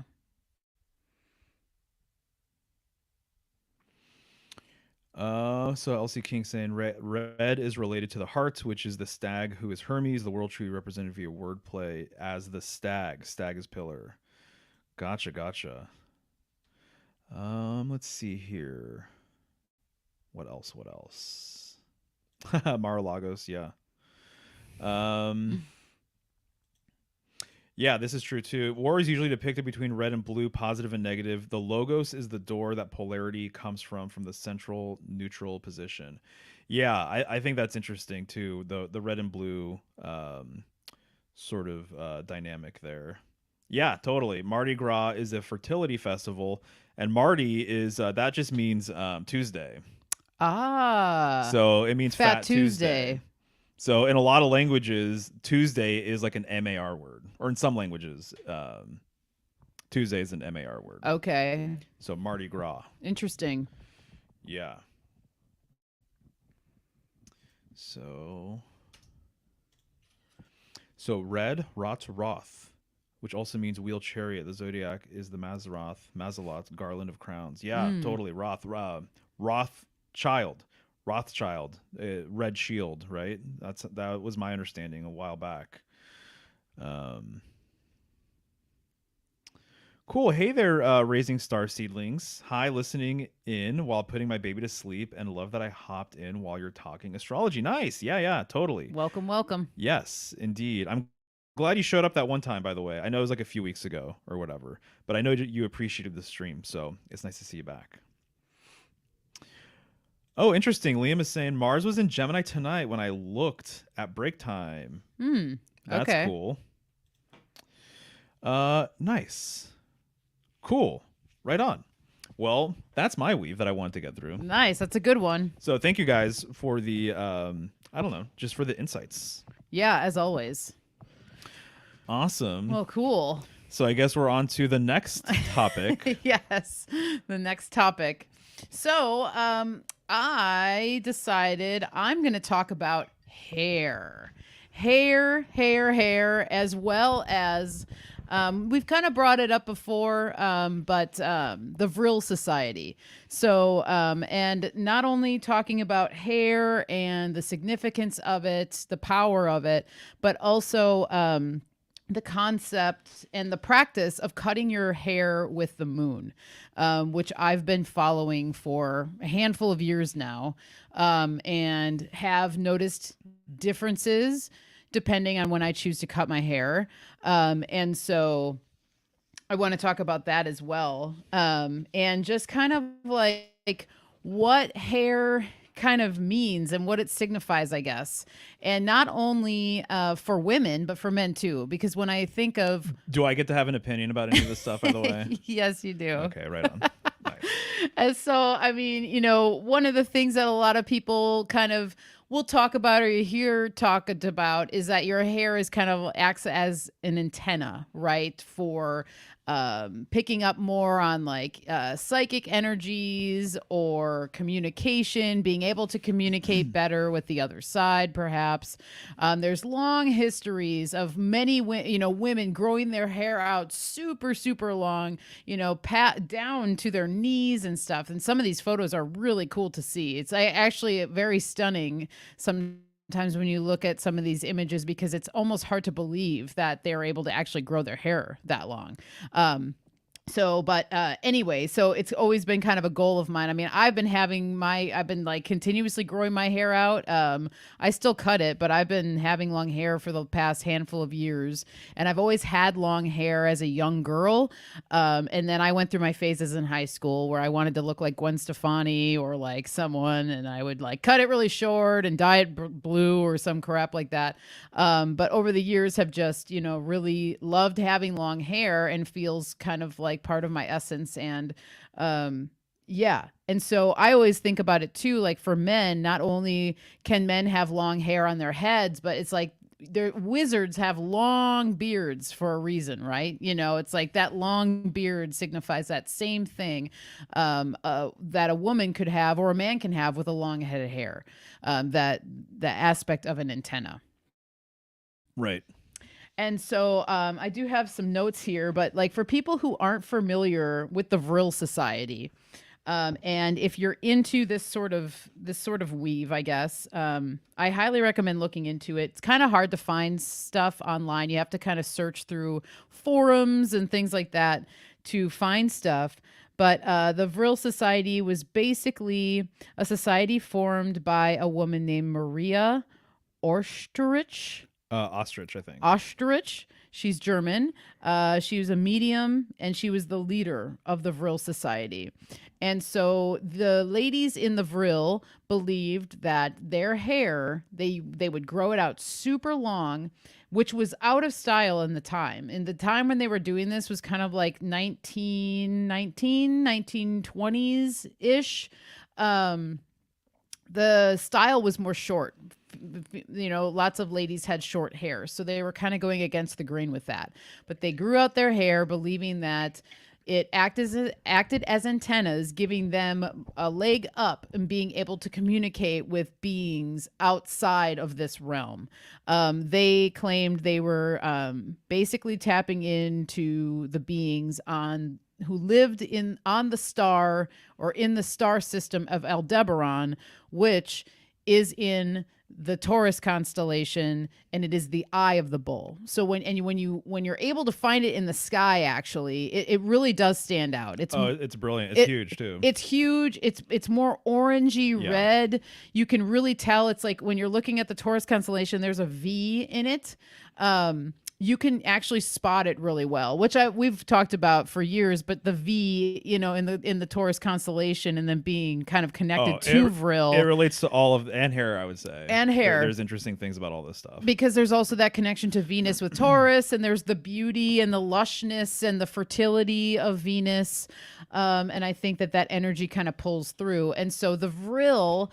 Now, babe, correct me if I'm wrong, but the Vril was actually kind of like the power they had to communicate. Yeah, my understanding is that Vril was essentially another word for what I would call ether or spirit. Yes. And that literally they would tap into the Vril via, Vril sort of techniques. Like you could tap into the energy that permeates everything. It's almost like the Force for Star Wars. Yeah. Vril was like the Force. That you can tap into the Force, you can tap into the Vril, and you can make things happen. And so the book that I read about Vril, The Power of the Coming Race, it was about a guy who went spelunking, and he somehow got lost underground, and he came across this amazing civilization where they had all this crazy technology, and they called themselves the Vrilia people, and their whole civilization was built around and used Vril energy. Yes. Okay. I remember this book. I remember when we ordered it. Yeah. So to me, Vril is just like synonymous with spirit, I would say. Yeah. That's how I look at it, at least. No, that makes sense. And so they were a group of women who they were basically mediums. They were channeling. And so they were starting to channel, and they were also connected with like the Thule Society or Thule Society back in the days of the Nazis. And the Nazis, as if people who have researched them know that they were interested in, flying crafts, flying saucers. I feel like they were kind of like they were occultists in their own right, Oh, they were definitely big time. They're into this stuff, right? And so they, as a group, they basically the story is that Hitler had hired the Vril Society to help them channel these messages because they were starting to get messages from the people or the beings in Aldebaran on how to create a flying saucer. And so they wanted to get to Aldebaran. That was one of the goals with this whole operation. And so I'm going to read a little bit of an article that I did find, and I wish I would have written the name of the article down, and maybe I'll post it in the comments after the show, so that if people want to read the article, because it was actually one of the more thorough explanations of what the Vril Society is, and it kind of gives a pretty good timeline of kind of what's going on. So yeah, interesting. I love this thread. I do too. It's one really of my fascinating. favorites. Yeah. And I really do feel some sort of like cool, interesting connection to the Vril Society itself, Aldebaran, and whatever that is going on there. And we've talked about that for years. Yeah, and totally. it's just one of those things where I really enjoy it, for sure. So I'm just going to read this segment here. So in December 1919, a small group of persons from the Thule, Vril, and the DHVSS, which is Men of the Black Stone, rented a small Foster's Lodge in the vicinity of Germany, where they met accompanied by Maria and another medium who was known as Sigrun. So Maria, she claimed to have received transmissions in a secret German Templar script, a language unknown to her, containing technical data for the construction of a flying machine. Vril documents mention these telepathic messages had their origin in Aldebaran, a solar system 68 light years away in the constellation Taurus. She had 2 piles of paper, one with the Templar script, the other with a legible writing. Maria suspected the second pile would be written in an ancient Eastern language, and therefore she could be aided by the Pan-Babylonianists, a circle close to the Thule Society, which was integrated by, and then they list some names. It turned out that the apparent mysterious language was actually ancient Sumerian, and hence the language of the ancient Babylonian culture founders. So basically from there, they like together translated this language apparently, and then they were able to start to construct these flying saucers. And like, as I said, the whole thing was that they wanted to leave and go to Aldebaran. One of the things that I found really interesting was that Maria was asked to channel a person.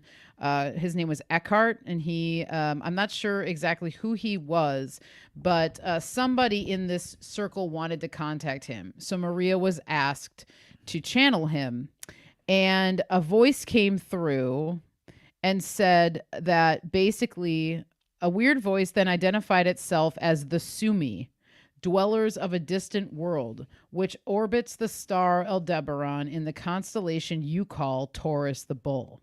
According to the voice, the Sumi were a humanoid race who had briefly colonized Earth 500 million years ago. The runes of Larsa, Shurapak, and Nippur in Iraq had been built by them.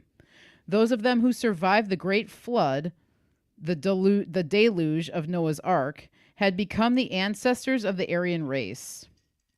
So anyway, there's all of these just weird connections to the Sumerians, the Babylonian culture, the Aryans. I thought that was really interesting. So anyway, there's a pretty thick history here.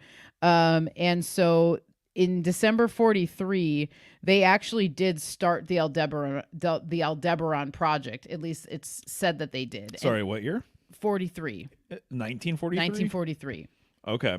And so in that time, they basically, and then in 1940, before they did a test flight. At least that's it's claimed that they did a test flight of this saucer and they sent it out and it did come back and it was like totally messed up. Like it had looked like it says in this article it had looked like it had flown for 100 years. I've heard this story before. Yeah. Something like that. So they ended up kind of aborting the mission. And then in 1945, Maria and her fiance basically like just disappeared. So nobody really knows what happened necessarily to her. Did she disappear? There was a note left saying that, you know, none of it was something to along the lines of no one is staying here. So people speculate that they, you know, left and went to Aldebaran, but I would speculate more that things were getting pretty heated in the time and maybe they like, you know, went to like South America or something. They took themselves out of the game and, you know, whatever. Right. But yeah, they, you know, she disappeared and then that's kind of it. And like I said, you can't really find much information on these people, which is interesting to me. So it almost kind of seems like it's a little bit of like a blacklisted topic, or they want to keep it under the radar, you know, for whatever reason.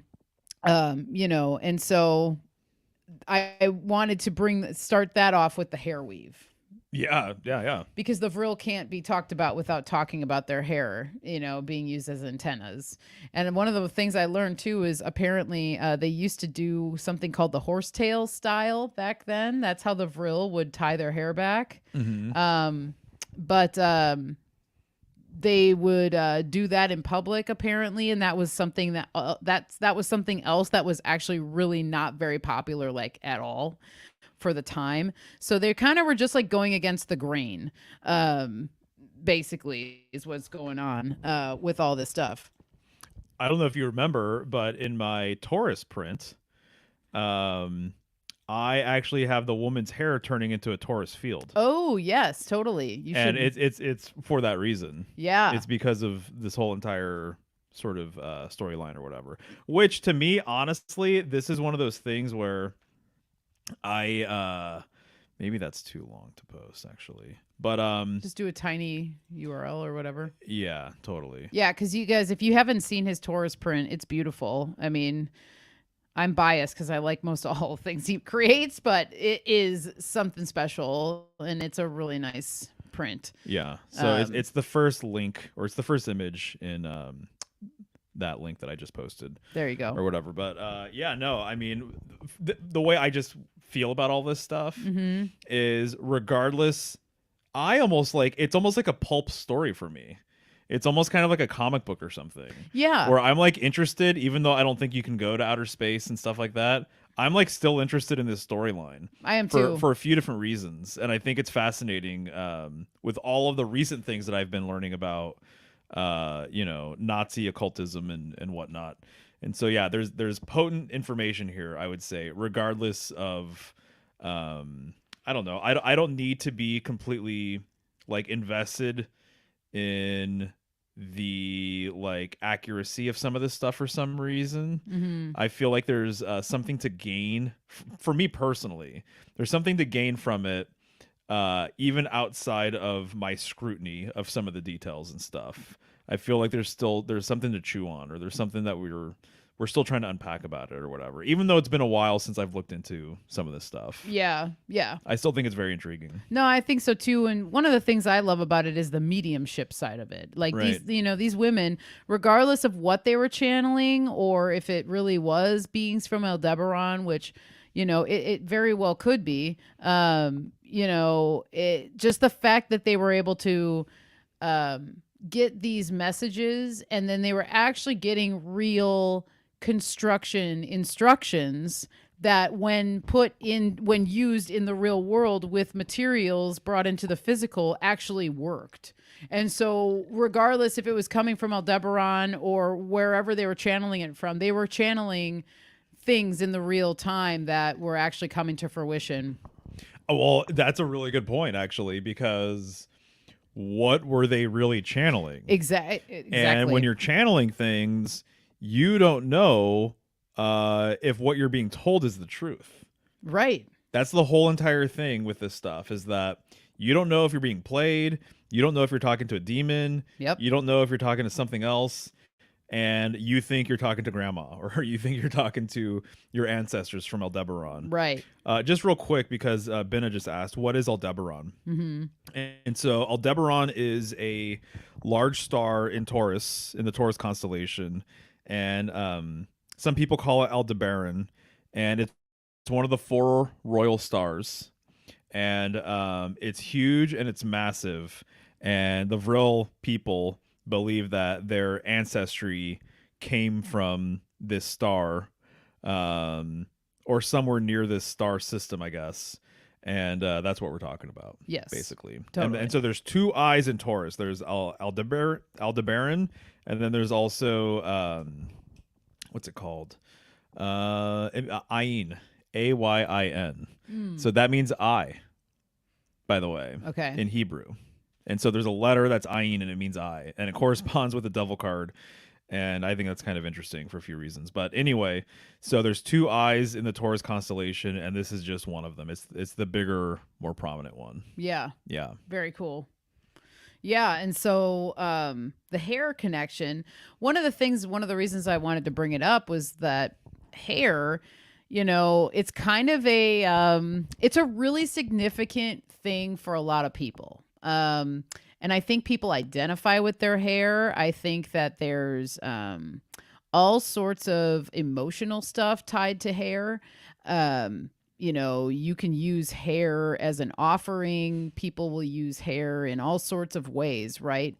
I also think that there's like a negative way to use hair. I think of like things like what are people gaining from getting other people's hair? There's like long traditions of like even magical spells and things like that, with hair being used as something.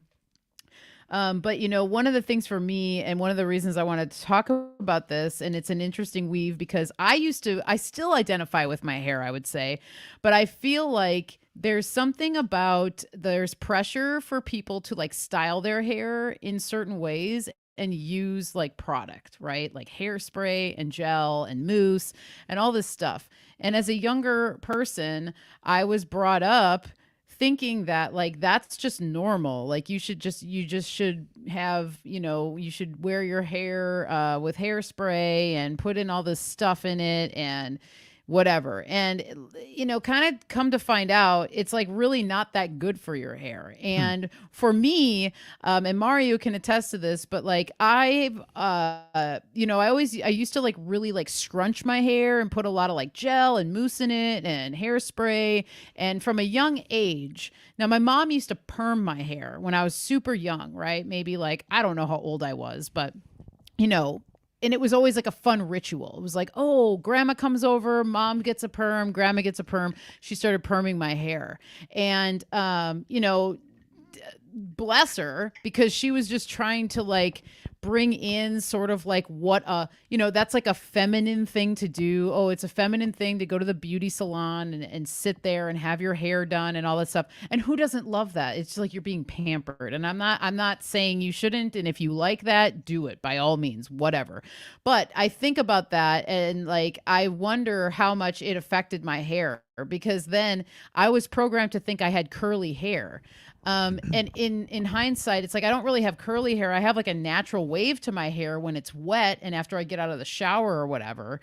But I was programmed from a young age to think I had curly hair. So then from a young age, I always just used mousse, used gel, used hairspray, had crunchy hair, Right. and then it gave me I was very self-conscious about myself. If I were to say, have my hair all done up and curly and all hairsprayed and I went somewhere and it rained and oh gosh, well then the mask comes off because your hair really doesn't look like that. And so I wanted to bring that up because one of the thoughts I had when I was thinking about all of this stuff was that I truly believe that men are programmed to be attracted to women who are dolled up. That being, oh, that's the deal. Yeah. all dolled up. They got the makeup and the hair and the this and the perfume and whatever. And like I said, it's no judgment. If that's what people want to do, by all means do it. If that's what makes you feel good, go for it. And I think that women have been programmed that they need to be dolled up in order to attract a mate. And so it's a really weird thing that I've seen with a lot of people and myself going through that, because there was a time in my life where I wore makeup. But why did I wear makeup? Because all my friends wore makeup. I felt pressure to wear makeup. You feel like you should wear makeup because it's going to attract the opposite sex. When actually, I think that what I've found is that we're attracted more to natural beauty. I think inherently and like deep down, even on a subconscious level, that's what people are really going to be attracted to. But as I said, we've been programmed through Hollywood, through media, through all of these things that, these are the things that you have to do in order to be attractive, right? And I'll just never forget I'll never forget the feeling of stopping wearing makeup and how insecure I felt. How I felt like, as you're talking about, raw. I Mm. remember going to work the first time and being like, oh my God, I'm not wearing makeup. And I felt like everyone was looking at me. Everyone was going to see my face and all this stuff. And my face it was blotchy, or I had a pimple or something or whatever, And I just remember I had to like talk myself into carrying, like, continuing to just like not care about that kind of stuff. And it's just really interesting. It was breaking programming. And so I just think that there's something to it. But with all of that said, I still think that if you're wanting to, there's a really natural way to bring out these beautiful things about yourself. And hair is a really great way to do that. And there's so many natural ways to take care of your hair that I'm not going to go into all those details. But I might make a video about it, because I do have a hair regimen that I do that has really helped me in my hair, and it's brought it a lot of health and vibrancy. But I'm not going to go into all those details. But what I really wanted to talk about was the moon and cutting your hair with the moon, and quickly going through the different phases of the moon and like the signs of the moon that are more beneficial. And so if you look into this, hair cutting with the moon is usually known as something called the Morocco method. And I'm Mm. not sure if that's like, I think there's also a Morocco method, like hair care line. So I don't know if that's just like they've like, named it that off of their company or whatever, but you can look into that. Now for full moons, a full moon is all about expansion, right? So a good time to cut your hair is during a full moon, but there's different times, there's different signs that could be more beneficial for you. And so like water signs are really good for like repair, recovery, and growth. So think about just water. What does water do? It helps things grow. When you get water, having fresh water, having nutrient dense water is going to bring life. The water is life. There's life in water. So you can kind of think of it like that.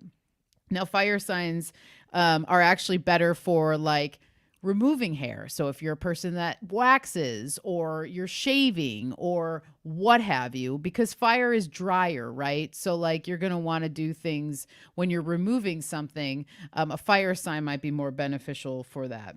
And so if you're working with the moon too, like during the end of the moon cycle is when you're going to be able to cut your hair to get thicker hair, but specifically in the times of like Pisces, Capricorn, Taurus, and Cancer. Mm. And then when we're in the beginning of the moon cycle, so like the new moon, that's more about strengthening the follicles, strengthening and repairing the scalp, getting the roots really strong so that your hair will just like be stronger in general. And so when you're doing this stuff with the moon, you're working with the pull of the moon, the pull, and that pulling is going to like pull your hair out and help it to grow longer, grow Interesting. stronger. Yeah. So that's kind of the whole concept behind it, which I find really interesting. And it's just going to bring a lot of balance. So if you do have natural curls or natural waves, cutting during the full moon can help just like make them just more full and more, the natural state that they're in. And so anyway, they this company, Moroccan Method or whatever, they have a chart actually online, which is really helpful. And so I'll probably post this link too, but it's a chart literally of each month of the year and the dates when it's beneficial to, as you can see, beautify your hair, root work, thicken, lengthen, and strengthen. And so it goes through all this, and it's a really great chart. So if you're wanting to get into it, it's a good way to start.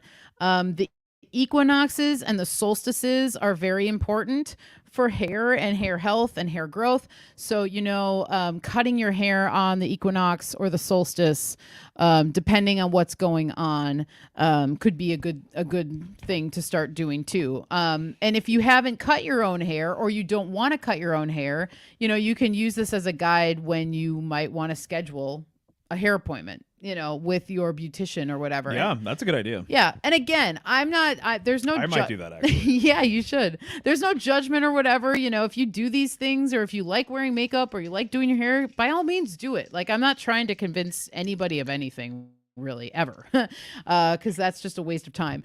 But yeah, just like I'm always trying to share personal stories where I've come from. So like, I just know how hard it can be to break that programming, and then how much people identify with this stuff. And for good reason. It's because it's like, this is how we present ourselves, right? So it's like, you want to present yourself to the world in a good way. First impressions mean a lot, lasting impressions, whatever you want to say. And so I totally understand what it is, but I think that I gained a lot more confidence when I stopped associating my femininity with makeup and the way my hair was styled, because I think that it's kind of like there's so much more to femininity and the divinity of being feminine than what society tells you, and that means wearing makeup or wearing stilettos or whatever. And again, do whatever you please. But one of the other things that always stuck with me was two great friends of mine, both male, at one point or another in my life, one of them always telling me, not always, but he would say, you spend a lot of time getting ready to look like you haven't gotten ready. And it just like totally blew my mind one day. You telling me that. And it's like, it still sticks with me, and I give him so much props like for saying that, because it was so honest and real, because that was the style I was going for. I wasn't wearing like a lot of makeup, but I wore enough to just whatever. So I wasn't shiny. Oh, God forbid you're shiny or whatever, And so when he said that to me, I was like, oh God, wow, you're right. And then it's like, here I am spending time getting ready, thinking that this is attracting other people or attracting a man or whatever. And maybe men would look at me and go, but why would you spend that time if you're just trying to look natural? Well, there's also the thing too, regardless of what your style is or whatever, what kind of man are you attracting? That's true. Right. And right. so, right. just to kind of go off of that real quick. Right. When I moved from California to Oregon, we now live in Washington. Mm-hmm. One of the things that I really liked personally was the fact that so many women up here have more of a natural look. Yeah, because you grew up more with... I grew up more with people who caked it on, and there was definitely a different vibe. Yeah. Central California, so in between San Francisco and LA, and it was like suburban, big enough town, not the biggest city or anything, but big enough, and you're centrally located, so the influence of those cities can be felt like big time. Yeah. So that was the culture. And then moving up to Oregon, I was like, oh shit. I'm like, dude, there's like women here that are very attractive, but they're way more natural. Mm-hmm. And I'm like, I like that a lot. I'm like, I didn't even know that was even like a possibility, kind of, Yeah, no, totally. Because it's just what I grew up with. Right. And then when we met each other, and I was being a little stalker on your Facebook page. We were friends already. We were friends on Facebook. Yeah. But I was looking through your photos, figured there might be something going on here. And then I remember seeing some of your older photos, and you were wearing makeup Uh-huh. and you had stuff in your hair. Yeah. I'm like, man, I was like, she doesn't need that stuff. She doesn't need that. And maybe did you completely ditch it when we first Well, I wasn't wearing makeup when we met. the hair but the stuff, hair, I was right, still in the hair. transitioning. I was transitioning out of doing the hairspray kind of, whatever. Because I also was riding my bike all the time, so I was realizing like It's not practical either. it's not practical. I was Yeah. spending time and effort doing my hair, and I literally put my bike helmet on and sweat my ass off on my bike. And it's Right. like, what am I doing? This is Right. stupid. It's like, But so I'll just say, from my perspective, when I saw the photos of you with makeup on and with your hair like that, it was a turnoff actually. oh, I could see that. Right. You know, where I'm just like, oh yeah, I was like, this is not appealing to me. Right. And so I much prefer you without any of that stuff. Yeah. Well, thank you. I'm Yeah, glad. yeah. Because Totally. I'm much more comfortable because, as I said, I wasn't comfortable, which is why I did all those things. So I wasn't confident. I didn't have confidence in myself. I wanted to, look a different way or whatever. But, as I said, I was raised to think that that is what women do because my mom wore makeup. Oh, yeah. My mom styled her Oh, hair. totally, All my aunts, they all, everybody, that's what they did. And all my girlfriends did. And that's what you do and whatever. And I was actually always kind of more of a tomboy too. So it was always kind of awkward for me anyway. I feel Well, like that was another thing too. Where Yeah. I'm like, there's some women where they've got whatever. They grew up with it, they like it, whatever. I feel like your kind of style was it's just different. You could tell it was not your true essence. right. It was like trying to do something that wasn't really me, Right. Yeah. So I would say, because I see some people here saying, oh, that's so cute and that's so sweet to hear. There are men out there that don't give a shit about that stuff. yeah. About about the makeup and the hair and everything else. And so I would just say, if there's a guy that is really preoccupied with that, it's signaling his insecurities. Right. He's insecure. Right. And I've heard that a lot of men, one of the things they want in a partner is, there's like, I can't remember, one of our friends said this, but there's like 2 or 3 things that guys are looking for in a partner. One of them is that for their male friends to approve of their partner, or for their male friends to think that she's hot, or that, that Right. you kind of have like a little trophy sort of thing amongst your buddies or whatever. But if they're not feeling you because of how you look, I would say that you're probably better off then. If you need to wear makeup and you need to do all these different things, what does that say about that guy? Right. How come he can't just accept you for you? And there's always a mirroring thing with all of this stuff, which it took me time to realize a lot of this, but and I'm not saying that every single person is meant to be with someone else. Right. But all I'm saying is that if they're insecure about you, it's actually signaling their own personal insecurity. Right. And it's actually signaling, if they can't accept you without some of this stuff, it's actually signaling that they have a lack of personal acceptance. Right. I would say. Yeah. And that all that stuff is just, it's not what it's cracked up to be. And obviously the shit that they put in all this stuff is fucking ridiculous. Yeah, man. And there are natural makeup lines. I know that there are. And I know that there's people that even, there's recipes to make your own like mascara and things like that. So it's like, that's why I say, I mean, if that's what you want to do, go for it. But there's even like, you can make your own lip balm and then like you can tint it with like beet powder and things like that. Like there's natural tints that you can use. And so that's why I say, it's like, if you do like that kind of thing, and you are into it, maybe just like search out a more natural way of doing it, because I know that they put like really weird ingredients in a lot of this stuff. And a lot of it's tested on animals.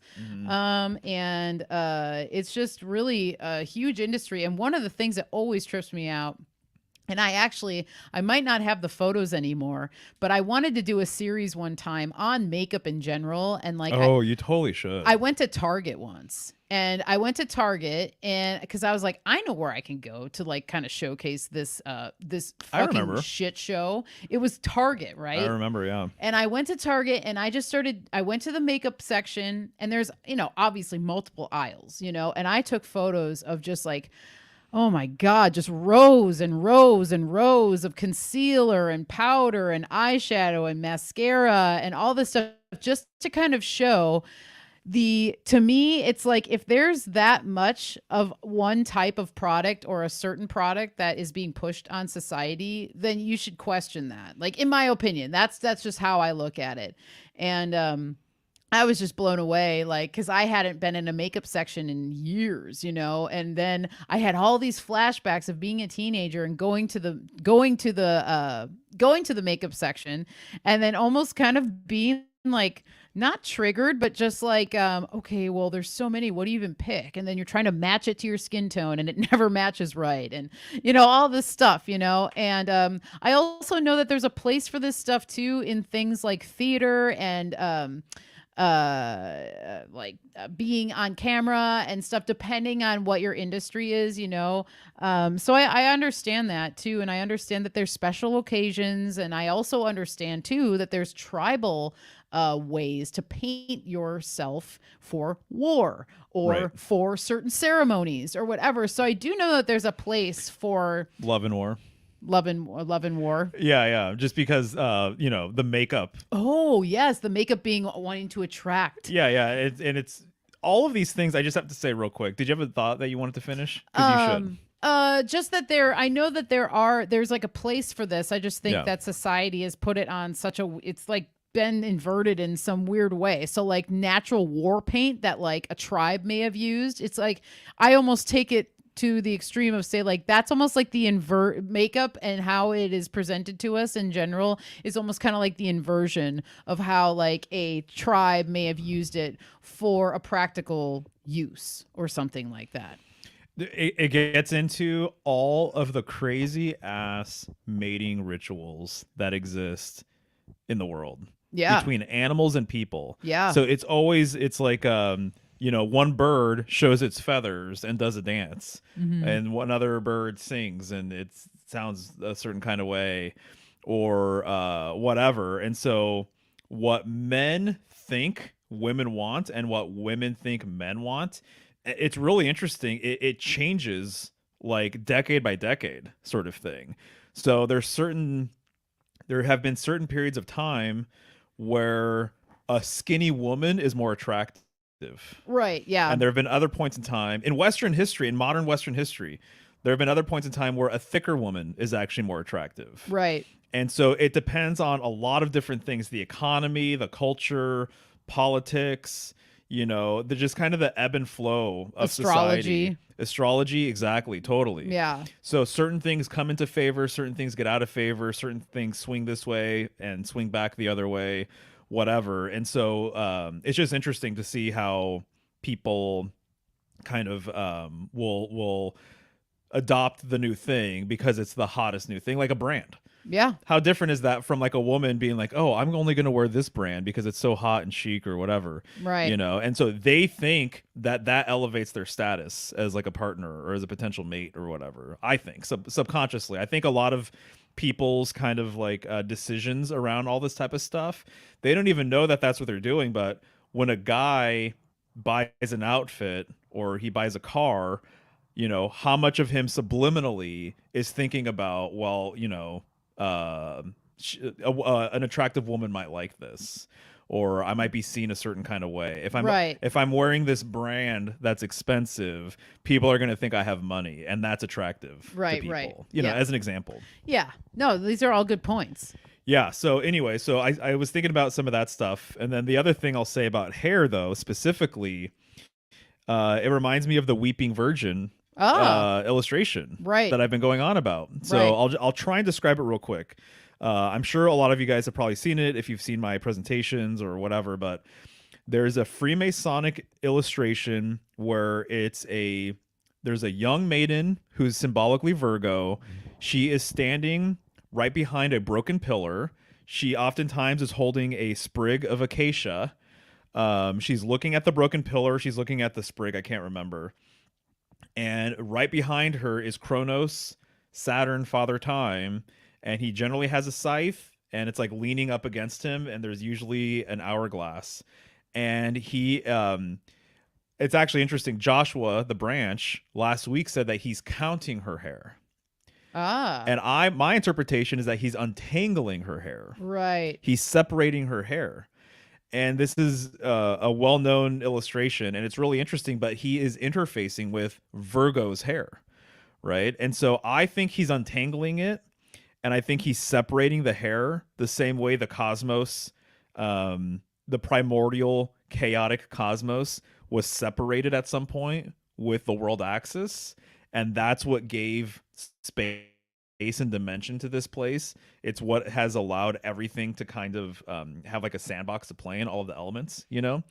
And so he is untangling her hair. He's bringing order to a chaotic situation. Mm. So tangled hair is symbolic of chaos. Yeah. Untangled hair is symbolic of order, but I would say even more so symbolic of order is actually braids. And that I think that's when you're getting into braid symbolism Yeah. and weave symbolism, it's actually what you're doing is you're creating order out of chaos. Right. Yeah. That's You're the bringing whole. it together. You're bringing it together. Right. Totally, totally. And so he's separating her hair, which I actually think that there's a sexual connotation with that. Mhm. And I think it has to do with bush. Yeah. And I think it has to do with, pubic hair. Right. And if you look in the Hermit card, which corresponds with Virgo, especially in the Thoth deck, the Hermit is like separating the wheat. Right. And he's like, he sees the Orphic egg just beyond. It's like, that's a sexual connotation. It has to do with bush, right. and what, lies beyond, Right. and everything else. And so anyway, there's just a few random thoughts regarding hair symbolism and weave stuff and everything else. So, and also just saying that like weaving is like, has been traditionally, my understanding, it has been a predominantly feminine sort of act. Yes, it has. And so the women are weaving, and that's just like what they do. They're creating order out of chaos, I think, when you're weaving things like that. Yeah, and they're kind of like spinning the weird, the weird web or whatever you want to say, and they're keeping the weave going. So yeah, this whole thing, I mean, I've been thinking about the hair thing the last handful of days, but then once I sat down to write notes, I couldn't not bring up kind of like the identity that comes along with it and all of my own personal, things that I went through with it. And am grateful, to have had those experiences and be on the other side of it. And then kind of like, whatever, see the difference. But again, encourage people to just do what they feel is right for them. I don't really, as I said, I don't really like to take much time to convince others of other things or whatever, because we're all on our own journey. So the other thing I'll say on why I really like all of the stuff you brought up is no matter what you do, if you're doing it with intention, your experience is going to be that much more fulfilling. It's probably going to be that much more valuable to you. You're going to have a spiritual connection with what you're doing. So even just by the fact of doing it on these different dates, full moon and everything, mm-hmm. I love the intention behind it. Me too. Even if, is it really pulling your hair out, or is it really doing all the things that you're saying? It very well could.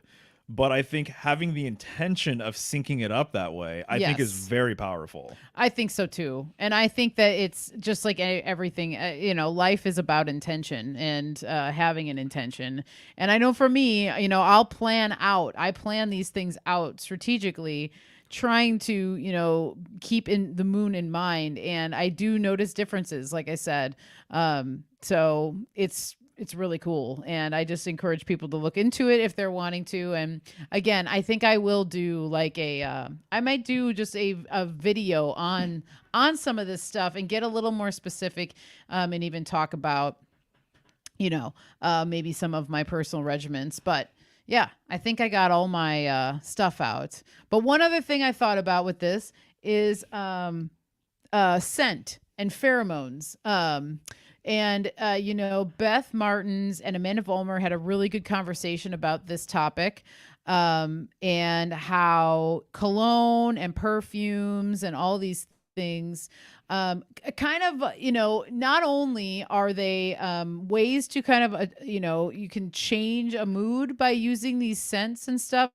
And don't get me wrong, I love like essential oils and things. And, from time to time we'll dab a little on or, whatever. But the artificial scents, like the perfumes and the weird Oh, things that they use, and Bath and Body Works and Febreze and plugins and all that. They were just really talking about how disruptive those scents can be to people, and how people have like adverse reactions to them, and how you're using like a artificial scent to attract somebody, and that just being like part of this kind of same weave. But they went into it. It's on Beth's channel, and it was a really good chat with them, because they were also talking about how, like, as two very sensitive women to scents and stuff like that, like they've found it kind of like even like dryer sheets, like the smell of like dryer sheets coming from a house or something like that, is like can be really nauseating to people and really affect them, and that's real, and so anyway, yeah. I have to bring up something I just heard. Okay. So, I was listening to a podcast, and one of the women was saying that she is on some birth control sort of thing. And this stuff changes a lot. You know what I mean? Like, Mm-hmm. there's not just like there's multiple types of like contraceptive things out there, Yeah. right? Yeah. And so multiple methods. Uh-huh. And I'm not a woman. Right. But she was saying that she was on this, whatever the particular, maybe someone in the chat knows, but she was saying that she was on this thing, and that a friend of hers, and she was getting in a relationship or whatever, and she had been with this guy for however long, and it's going good or something.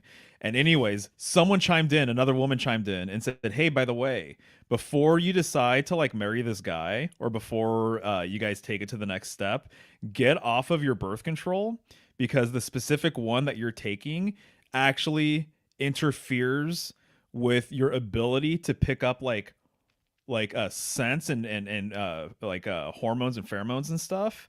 And so she was saying that when people get off of whatever she was on, that they suddenly realize that they actually don't like the scent of their partner. Oh, snap. But they never realized that while they were on the birth control. Whoa. And so she was saying, she was like, as like a girlfriend saying like, hey, Right. so just saying like, you should totally get off of it. And it takes a while to get off, like to fully transition out of it. It takes time to get it out of your system.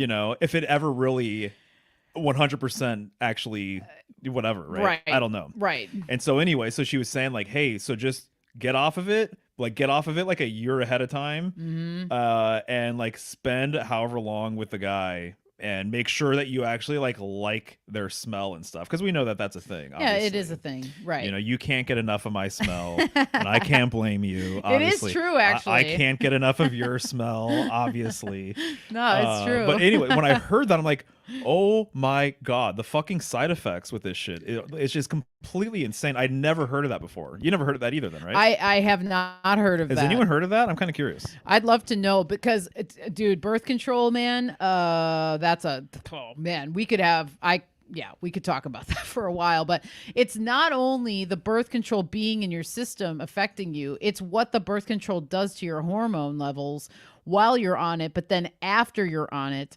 it's like you're doing permanent alteration to the hormones. And there's people that say that there's it's a non-hormonal birth control. I don't know about that. I don't know if that's actually possible, because how could you take something that's going to prevent you from getting pregnant, but it's not going to work with your hormones? Dude. I'm just skeptical. I'm skeptical of it. But as I said, with the makeup, do whatever you want to do. But I'm skeptical of stuff like that, because there's no way that your hormones aren't altered by something that's making you not get pregnant. Well, I mean, just the fact that, and again, if people are on this or that or whatever, Yeah. just like what you're saying, it's like people are going to do what they're going to do regardless of what I think or what you think. So, and I'm sure there's things I do that people wouldn't approve of, whatever. But the fact that we are in a place where literally young, fertile women have the ability to just shut off the ability to get pregnant. Like hundreds of years ago, or even still today in some parts of this country, but in other parts of the world, that is like a Looney Tunes sort of clown world thought. Yeah. Of like, wait, you want young, fertile women, arguably like the most valuable thing, I think, kind of around. You know, Yeah. a young woman, a maiden, a virgin. How powerful are they? You know, Mm-hmm. how revered have they been since fucking forever? Right. You know what I mean? With the ability to create life. And we're just giving them these fucking like Tic Tacs from you know, Planned Parenthood, Yep. or we're sticking stuff up in them and messing around with all their hormones Or so that shooting they them up with, can't you get know. pregnant. And then there's just so many different like cascading sort of effects. It's like dominoes falling, you know. Right. Or to me, I just look at that now. When I was a younger man, I thought it was different. I was like, oh, okay, cool. You know, you're being responsible. You know, is kind of how it's sold to you. But now I look at it and I'm like, dude, no, this is really jacked. Right. You know, you're in your prime fertile years, and you are on this pill, and it has all these other sort of effects with it. Right. Yeah. No, it's not good. And I mean, there's all sorts of stuff. I mean, it's been birth control will be prescribed to people, you know, sometimes for acne and stuff like that because acne is linked to your hormones. And so no wonder why they would give it to, you know, young people. But to think that it's like not even a person who's concerned about having, you know, not having children, but the medicine that they're given to control their acne is birth control, but they're not even of age to have children. Yeah, right. You know, and so to think that to me is just that to me just shows kind of how, you know, subversive they're trying to be with this control of our hormones because you know, all of the plastics and these endocrine disruptors and the whatever they're spraying or whatever's in the air, they are obsessed with controlling and getting our hormones out of whack. And I thoroughly believe that. And then as somebody who has worked pretty hard to like try and rebalance my hormones, yeah, I think it's a thing, and it's something that you just have to look at, and it changes naturally. And you know, I am seeing people throwing up like natural birth control about like herbal stuff, and there totally are herbal contraceptives. So I know that there's a place in history for this because also there's like tribes that even like I know like American Indians, they would do rituals with like the placenta. Once a woman had given enough birth, like they've given birth enough, like they've had however many children, there's certain rituals that they would do with the placenta and the birch tree to actually kind of like pin the placenta closed. Like it was like a symbolic closing of this time in that woman's life. Like she's given birth enough times where they're closing it off. And then there's herbal contraceptives that would be used to, you know, prevent it from happening. Right. And so that's why too, I'm trying not to, it's like a kind of a thin line. I'm trying not to, I know that just like I was talking about with the makeup, there's literally tribes that would use face paint and war paint and things for certain rituals. Same thing is for the contraceptive herbs that might be used.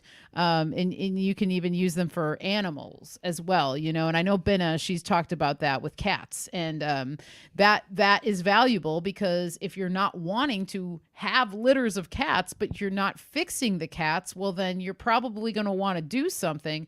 But I think that these herbs would still alter the hormones because that's what they're working with. I mean, it's just kind of like, it's almost common sense, but then at the same time, you don't really think about it, you know, when you're in it. And so anyway, it's a whole thing, you know? Yeah. No, totally. It really is. So, well, that we've went into that was space. great. I didn't know we were going to go into that, but you know, it kind of all goes along with it. You know, just the man, the woman, the attraction, what attracts us, what society tells us is attractive. You know, all these things, and so, yeah, you know, it's just. So there's a lot of comments for you to read through. I don't know if you want to read through all of them. Right. But I think after I present my topic and you do yours, we should at least go through. Yeah, exactly. Yeah. So I think you might have to scroll up a bit. Yeah, so we'll see what's going on here. Again, I'll probably be doing more so you videos should just cruise through the stuff on this because this subject always gets me going because I think it's really important to talk about. Um, and so let's just see where it kind of starts off. Let's see. All right. Oh, interesting.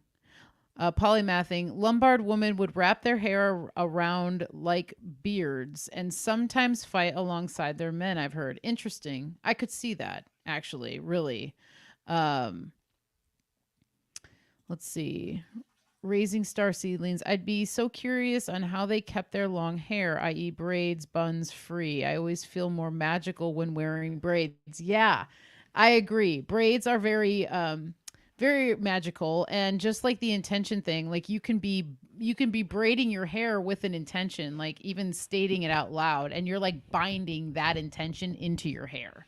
Yeah, I think she wants to know how the Vril Society women kept their hair. Well, they would keep it in what was called it was called a horse tail.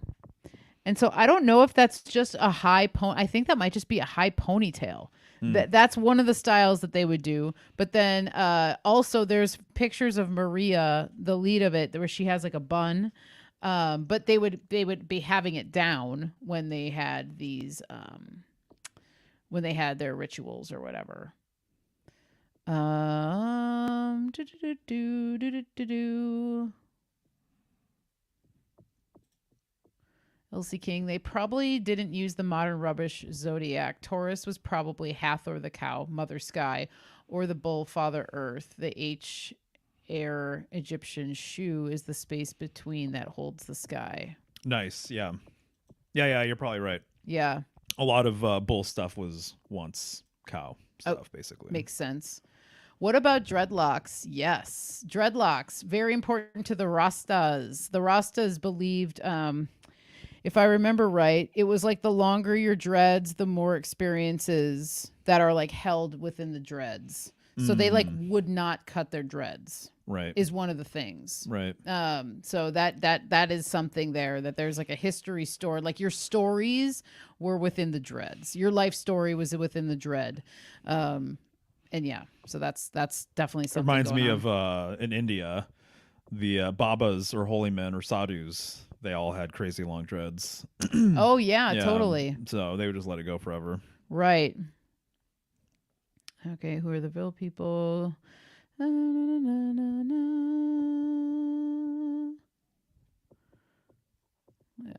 right. I'm trying to. We've Mario and I have talked about trying not to go into freeze mode when we're reading the chat, so there's not just like dead air. Do you want me to freestyle rap? Yeah, maybe you should. Maybe. Okay, give me a beat and I'll do it. The Indians would cut their hair when someone died and buried it with the deceased. That's cool. Yep, that's interesting. I like that.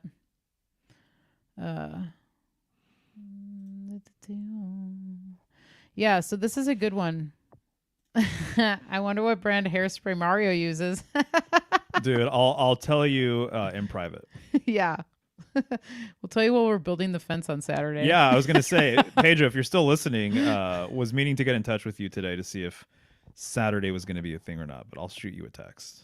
Thunder Chicken, dolled up is a turnoff for me. Yeah, man, I know. Yeah, and just kind of like this is a testament to that. Mario saying that, you're saying that. I have talked to other men who are not into it as well. Okay, I just have to say, also there are crazy videos about, like, I've seen, it's this one lady that I've seen do it more often, I guess. I'm sure there's many people doing it, but I've seen this one lady in more than one video on Instagram or TikTok or something.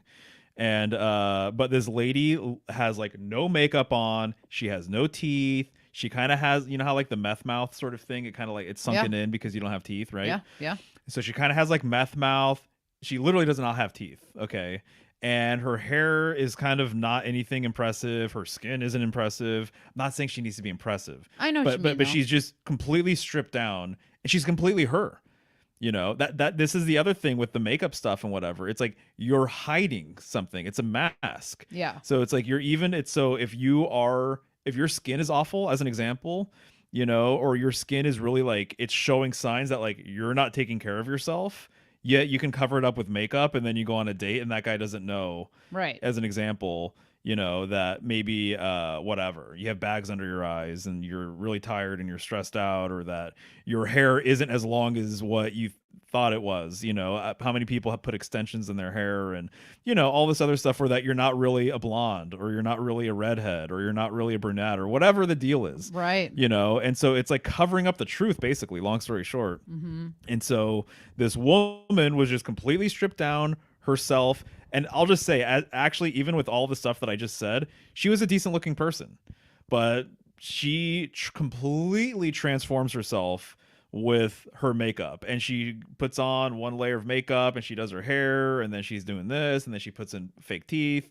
and then she's doing the whole entire thing. Wow. Complete night and day difference between what she looked like, which to me, it's all about acceptance. You have to accept like who you are. Yeah. And the cards that you were dealt in life. That to me is like a big thing too. It's like, if you're continuing to mask up every single day, that means you're continuing to not accept yourself for who you actually are. Right? There's an insecurity there about what's going on. Yeah. And this lady, I can't even. She went from like a 2 or a 3 to like a 9 or a 10. Wow. Completely amazing, incredible transformation. It's like you're getting like a homeless woman and completely dolling her up with every single technique you can imagine, and then suddenly she looks like she's like a runway model kind of thing. Right. Unreal. And so that's what all the comments are of like, this is getting to be like next level. Like, what kind of, what are the ethical issues with all this stuff? What are the moral issues with all this stuff? Yeah. You know what I mean? She's going to go on a date and some dude is probably going to sleep with her and have zero clue what she actually probably looks like. Someone in the comments was saying that you should just go swimming on your first date. Just to see what you're really dealing with these days. Oh, that's hilarious. That's really funny. Oh my God. That's a good one. But Stacy Sunshine, I like this. I can doll up with no products. And you know what? I agree with you. And I feel the same way. It's like a nice hair brushing, a nice sweater, a nice, whatever it is, it goes a long way, pinch your cheeks. I don't know, if you're wanting that rouge, kind of look. But yeah, no, this is interesting. I'm stoked that Click on this one. I've been able to talk about this. My Cherie says Longo talked about this particular tribe that have a natural receding hairline, and they actually wore the scalp of the enemies. Oh, wow. That's really interesting, dude. Yeah, very cool. Nice. That's yeah, that is cool. Cozy Crone, I advise all women to try the bum look a few days and see. Oh, that's funny. Okay, so Binna says, I think there's magic in makeup. I put my makeup on as war paint when doing business or on camera. Yeah, totally get it. I mean, it is war paint, that's what it is. And there's the other thing too, there's art to it. I know that there's an artistry to it.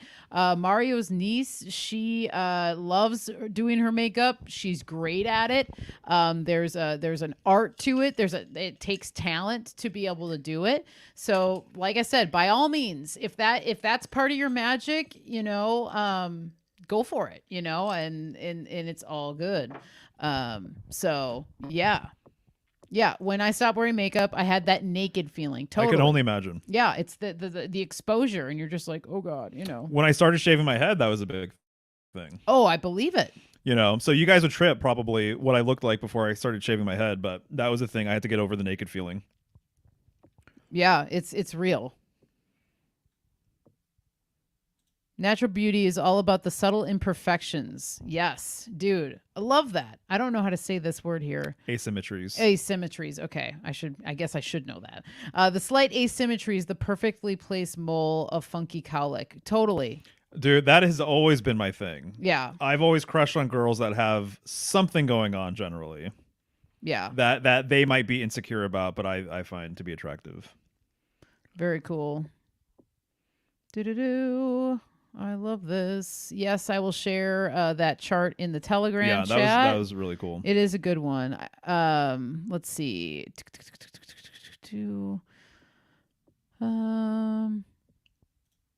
Does anyone know why guys love long hair on women? I'm not saying all. Yeah, I don't know. I mean, I'm not sure. I think there's men though that like short hair. Right. I think it kind of depends. I think it might be going back to that Virgo sort of divine feminine, that energy. There's a thread that basically kind of alludes to or suggests that hair has long been associated with fertility as well. And so I think most of the things that guys generally are attracted to, it's like it's a sign of their fertile nature, I think. So when you see a red lipstick or whatever, it's like, oh well, she's down, to Right. have There's like a sex. passion, There's a like, passion thing, there's a romance sort of thing. So the right. opportunity that I have to reproduce is higher with this woman who looks like she's ready to have sex. Right. And then a woman who has wide bearing childbearing hips, same thing, is that Oh, she's actually going right. to produce a child for me. So having a fat ass, is a thing because it's like it implies fertility. It implies, making babies and stuff like that. Right. So I think that's kind of generally like the kind of overall sort of thing. So a woman who has nice looking hair, it kind of indicates that she like takes care of herself and that she kind of cares, and that that might lead to being able to make babies and stuff. Right. And that's what all the makeup does too, so it's like makeup is implying that, oh well, she has really nice skin, and whatever, she must take care of herself, she must be in good shape and whatever. And obviously we know that it's covering up a lot of stuff like that. Yeah, totally. That's a good point, actually. That's how I tend to look at it, just off of a quick whatever. I'm That just checking lipstick myself real weave quick. is interesting. And I remember when that kind of came into our radar, or onto our radar. Right. So Sarah G, Elkanet, beet, and hibiscus make natural blush if need. Plants on your face is always better. Yes, totally. And as I said about like people will tint like lip balms and stuff with those with those natural plants. Just real quick, off of the sexuality thing, it sex and sexual attraction is so freaking wild though, that I'll say that I don't know if there's a universal thing with attraction. So I just have to check myself with that. That's kind of my initial hunch, and I think that probably stands for a lot of people. Right. But nowadays, people are attracted to all sorts of crazy things. Oh yeah. And so there's a lot of different fetishes now that like kind of not that they don't make sense, but they're kind of just very strange now, Right. And so there's lots of things kind of going on in today's world, hyper modernity, postmodernism sort of stuff. Like the way people look at sex now, it's very different than what it used to be, with the internet and just all that kind of stuff. It's just, things are very different. It is very different. That's a whole other weave we could talk about at some point. Yeah. So I just want to say that there's that's my first sort of initial take, but things are a changing, that's for sure. Yeah, definitely. Hair chips from Michelle. I can give a few here, but as I said, I think I am going to do a video on this. I should. I will. I will, because it is something for me. But firstly, for me, what I've noticed, nutrients matter. So like what you're putting in your body, if you're deficient in certain nutrients, specifically like B vitamins, I found that for me, it likes my hair starts to get thin. Okay. And I've noticed like with coffee, when I'm drinking a lot of coffee, too much coffee than I should, I started to notice that my hair was getting thinner. And I literally think because I was depleted of minerals. And so once I started like knocking back the coffee intake, and then really being good about taking my certain supplements and making sure I'm getting the right nutrients, that was seriously like a life-changing thing for me with my hair. I also now make my own shampoo bars, which have revolutionized my hair care. Dude, they're awesome. I know it's funny that I'm saying that. I know it's awesome though either way. And also a lot of people are saying it's awesome. Yeah, and so I love it. Yeah, I think just the right combination of herbs. So like nettle is really great, nutrient dense, but wonderful for the hair, comfrey as well, and pine. Those are the three things I put in my shampoo bars because they're so beneficial. And so all of those, you're getting nutrients, you're getting protection, and then you're getting like the healing that comes from the pine when it comes to like the scalp health and stuff like that.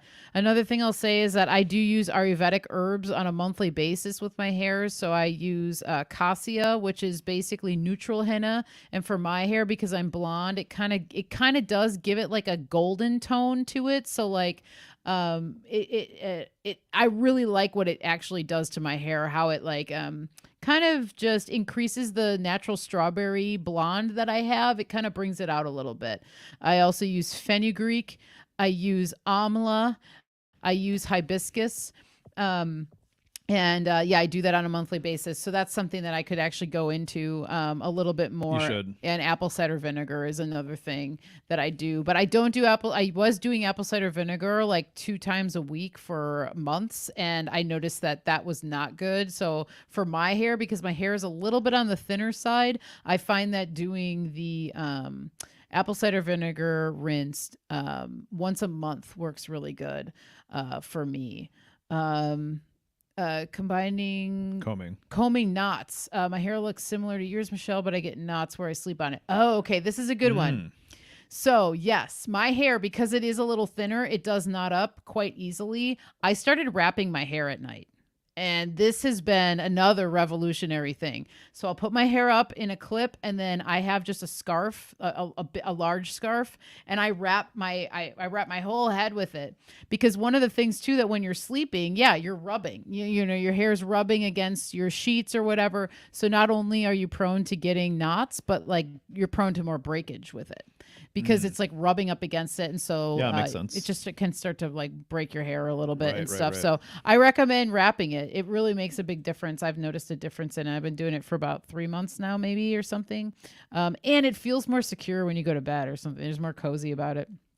So yeah. So this is awesome. I mean, okay. Let's see. Cool. You guys are awesome.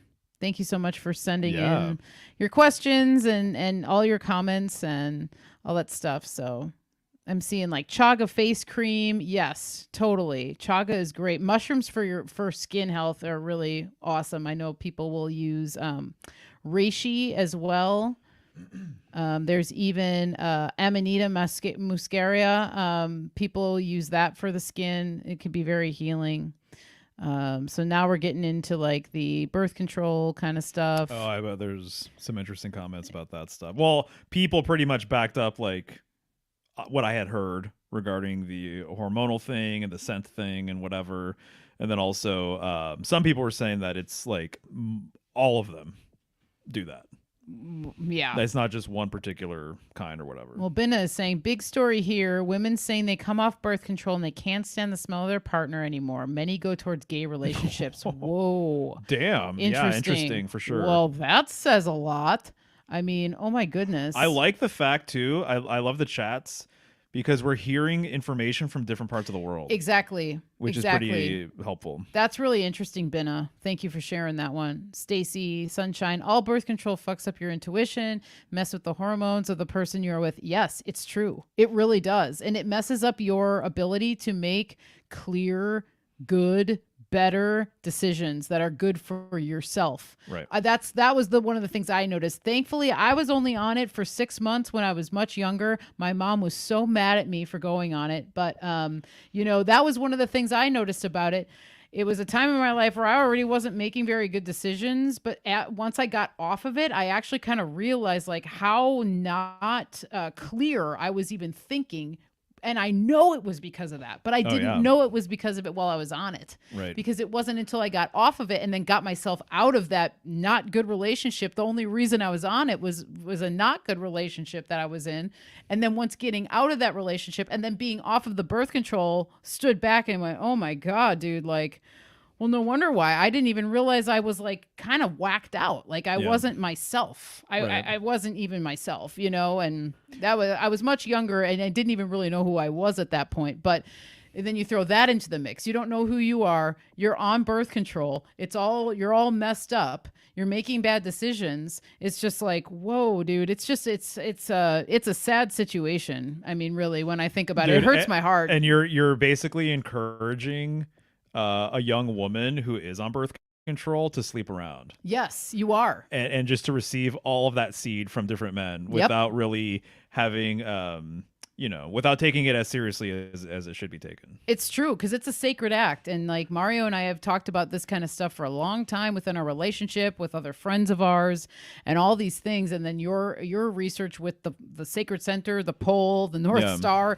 it really just solidifies all this stuff of how sacred it is. And just to see all the hypersexualization that's going on these days, just like we were talking about, things are very different these days, It fits within the scientific tradition as well. It totally does. Like on so many different levels. You're kind of a machine, and you can take this pill and then you can shut this off, and then you can switch it back on when you feel. Exactly. And also the other thing, this is just birth control, let alone if you're on other pharmaceuticals or whatever, how much your personality and decision-making ability is like being fucked with and all of that. Yeah. So we're preaching to the choir here. I think we are. It's good. Just, I mean, we're on that weave. So here we are. Yeah, we're on the weave. So it's cool. But yeah, we will, we'll just keep cruising through. Yeah. See what people are saying. Okay, yeah. So Thunder Chicken, Queen Anne's lace will cause miscarriage in horses. Oh, okay. Interesting. And yeah, so I assume 2 farmers are probably on the lookout for making sure that Queen Anne's lace is not in their fields. Sure. If they're trying to breed. Did someone let you borrow a natural contraceptive book or something at some point? Christy gave me it. It's all about herbal abortion. Yes. Yeah. And so it is like I was saying, there is a place for these things to happen. Right. And so there were times and tribes and things that, when it wasn't right or contraceptives were needed or whatever. So that's why you do know. And then, as we've talked about, or I'll talk about sometimes, it's like the pharmaceutical company and these producers of these mass made pills and stuff, they get all this shit from nature. It's all usually based in things that are natural.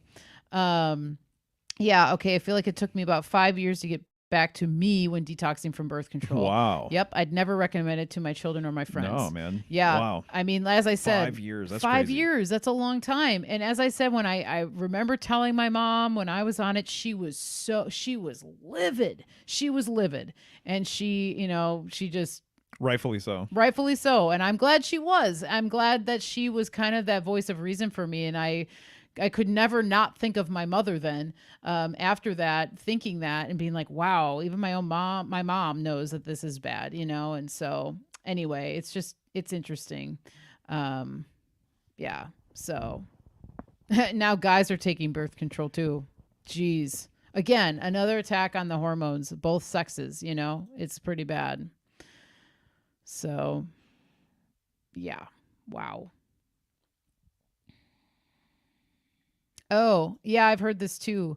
Raising star seedlings. Just throwing this out there, but I've heard the endocrine disruptors are causing girls to start menses much, much earlier than ever before, which also means that they could start having babies. Right. Hence, maybe, birth control. Yeah. Right. Yeah. I'm not surprised. But, yeah. Well, this is awesome. Yes. Thanks for hanging, guys. Yeah, thank you, guys. This was great.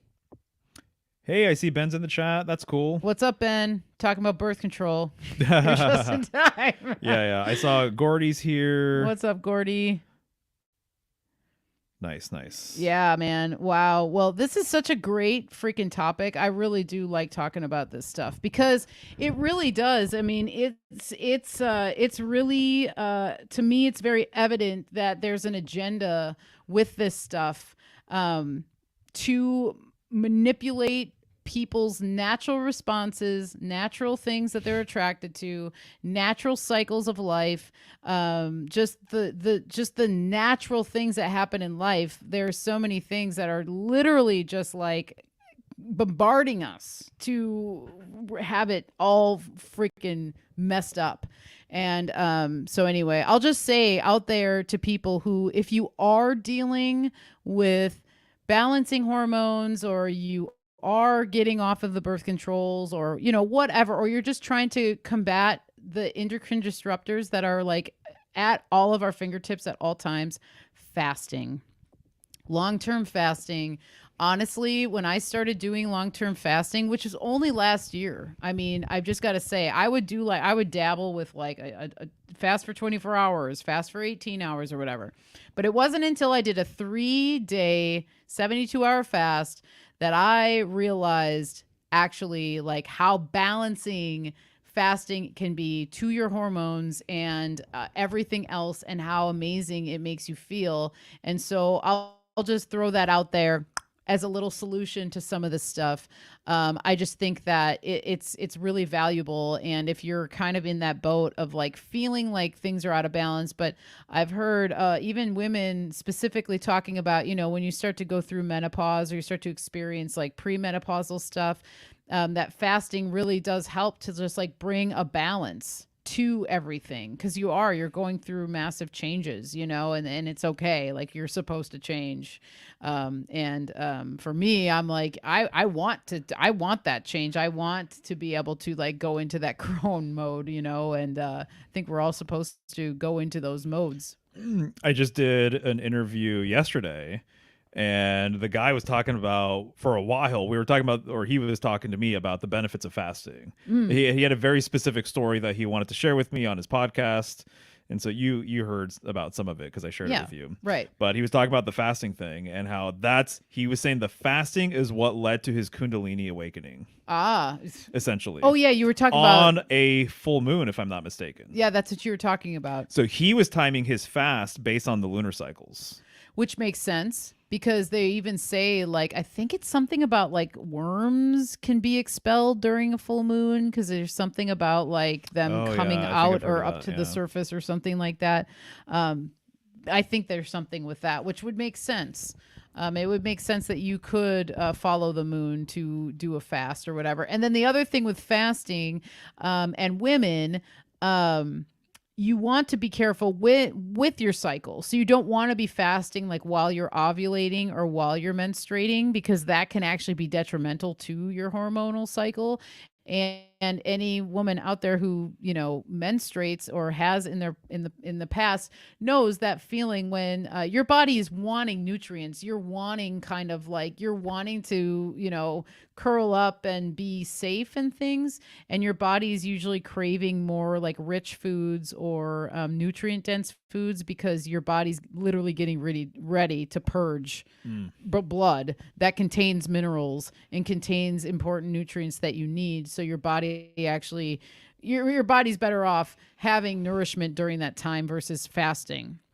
And there's a woman, Dr. Mindy Pelez. I highly recommend her. You can find her on YouTube and Instagram. She just put out a book called Fast Like a Girl, where she talks about like specifically fasting for women and the importance of following your cycle with it, and just like Mm. how valuable that is for specifically women, and men too. I mean, men they have times. I'm not saying they have cycles like menstruation cycles, but I would love to know, are there more beneficial times for a man to fast versus, you know what I mean? Are Yeah. there more beneficial than there's less beneficial times, or, you know, whatever. So anyway, that's just my little kind of tip for that. So the other thing I'll say, because it sounds like Gordy, you might time your fasts that way, and people are liking the fasting thing. His Kundalini awakening, he said, was the result of I think it was a handful of things, but I predominantly fasting with the lunar cycle, and then not ejaculating, and meditation. Right. Saving the seed. Yeah, so it was all those different things. So, Yeah. which I think is pretty interesting. Yeah. Yeah. Oh yeah. No, totally. I mean, it is the real deal. And it makes so much sense to me once I started like really doing it and then researching it and stuff. It's like, yeah, because your body is not busy digesting. It gets to heal, it gets to reset. All these things get reset, you know, when you do this stuff. Totally. And Totally. that's what it's all about. If you're trying to balance your hormones, you're trying to reset them. So, you know, maca root is another thing that's really great for balancing hormones and stuff, which is, I think it's like a Peruvian herb, but it's in the turnip family. So I think even just like turnips in general probably offer some of those same like balancing qualities. Mm. So anyway, Yeah. but yeah. Nice.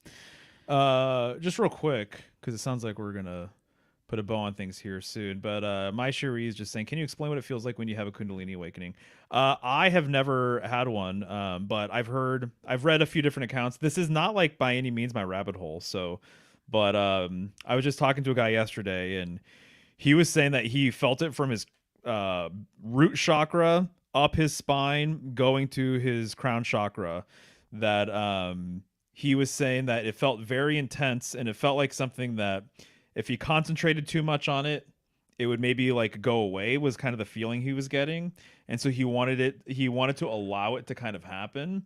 But he said that he was essentially kind of blissed out for several days after that. And he was saying that in a very balanced way, though. So it wasn't just like all is good, love and light, rainbows and unicorns or whatever. He was like, I was blissed out. He goes, but I understood what my boundary was with everything. So Mm. I could put up boundaries when I needed to. And he said that everything was just coming quickly to him. There was a new clarity. It was almost like a moment of clarity sort of thing during the actual awakening process. He said to me, he's not going to mind the fact that I say this because he's putting it on his podcast, Right.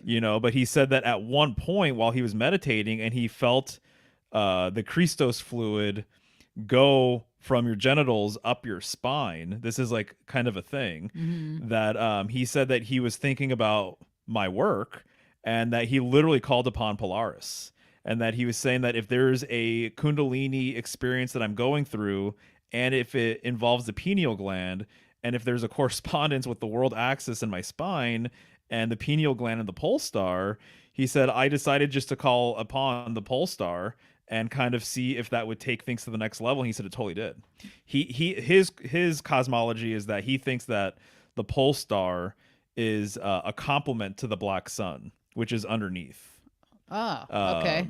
this domain, this realm. Right. And so he called upon both Polaris and the Black Sun. And there's a lot to be said about the correspondence between Polaris and the Black Sun Right. and what their relationship might be, which I still feel like I'm doing my due diligence with and research on and everything else, But I've mentioned the Black Sun before in videos a year or two ago and stuff. So anyway, but I've heard that the Kundalini experience it feels like fire. That it's like fire going up your spine. I've heard that.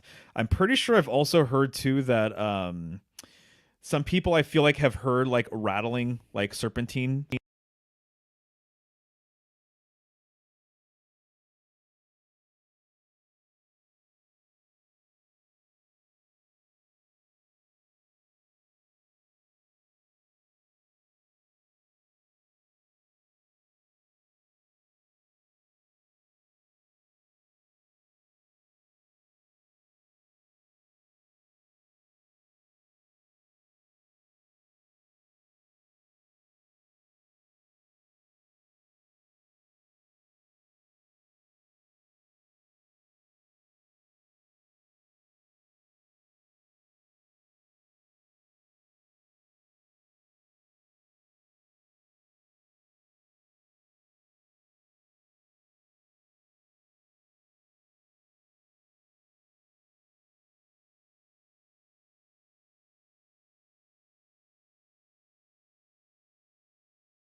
Hello, hello. I believe we are back. Silence is golden. That's right. Yeah, silence is golden, for sure. Oh my God, that's funny.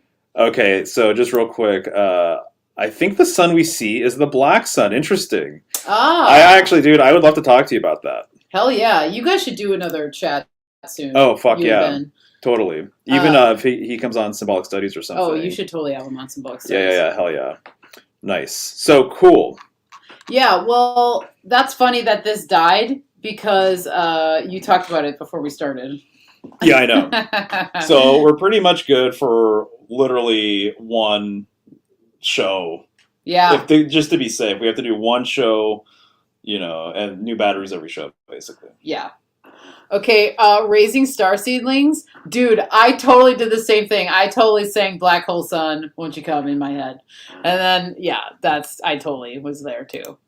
I was going to make a Soundgarden reference. But I didn't. I spared you, but I couldn't help it. Couldn't help it. If I thought you were giving her a high five. No, I am. High five. Soundgarden. Yeah, man. Oh my god. And I always think of that music video. It's so trippy. Yeah. Anyway. Nice. But I love Soundgarden. What the heck? Benjamin's down. Hell yeah, dude. Yeah, that would be fun. Yeah. We'll make it happen for sure. Well, I was thinking then, so the Black Sun and then Polaris, if they're if that's like the polarity or whatever. I don't know. I was just in my mind I saw Polaris and then I saw the Black Sun and I was like, oh, interesting. So to me, the way he kind of looked at it is there's a horizontal polarity with the sun and the moon, and then there's a vertical polarity with Polaris and the Black Sun. Interesting. That's kind of how he looks at it. Okay. So I'm still, I'm still figuring all this stuff out. So I can't say I'm committed either way about what the Black Sun is. I'm very much open to people's opinion about it right now. Oh yeah. You know what I mean? It's a good one, man. Yeah. Right. Well, and also, I looked in the Telegram chat, and so I saw some people posting some articles and things like that. So thanks for posting stuff, guys. And yeah. I mean, I think that we could wrap it up. I think so. Been going for a while. We had some good weaves. As always, appreciate you guys for hanging out with us. It's been fun. It's always fun. And it's been fun to see where Last Thursday takes us. I'm really liking this format where Mario and I come with our own topics that we, don't mention to each other, and then we get like a little surprise. So just to clarify, LC King said, how do you change the emoji in the corner of the chat? Is this something that's on our end, or is this something that you guys are seeing? Because other people are saying stuff.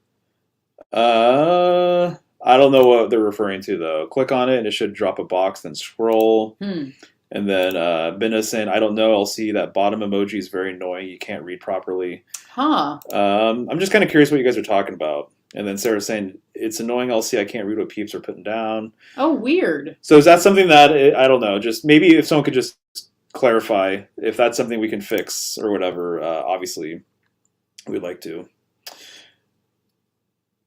Got it. Those were my smileys. Okay.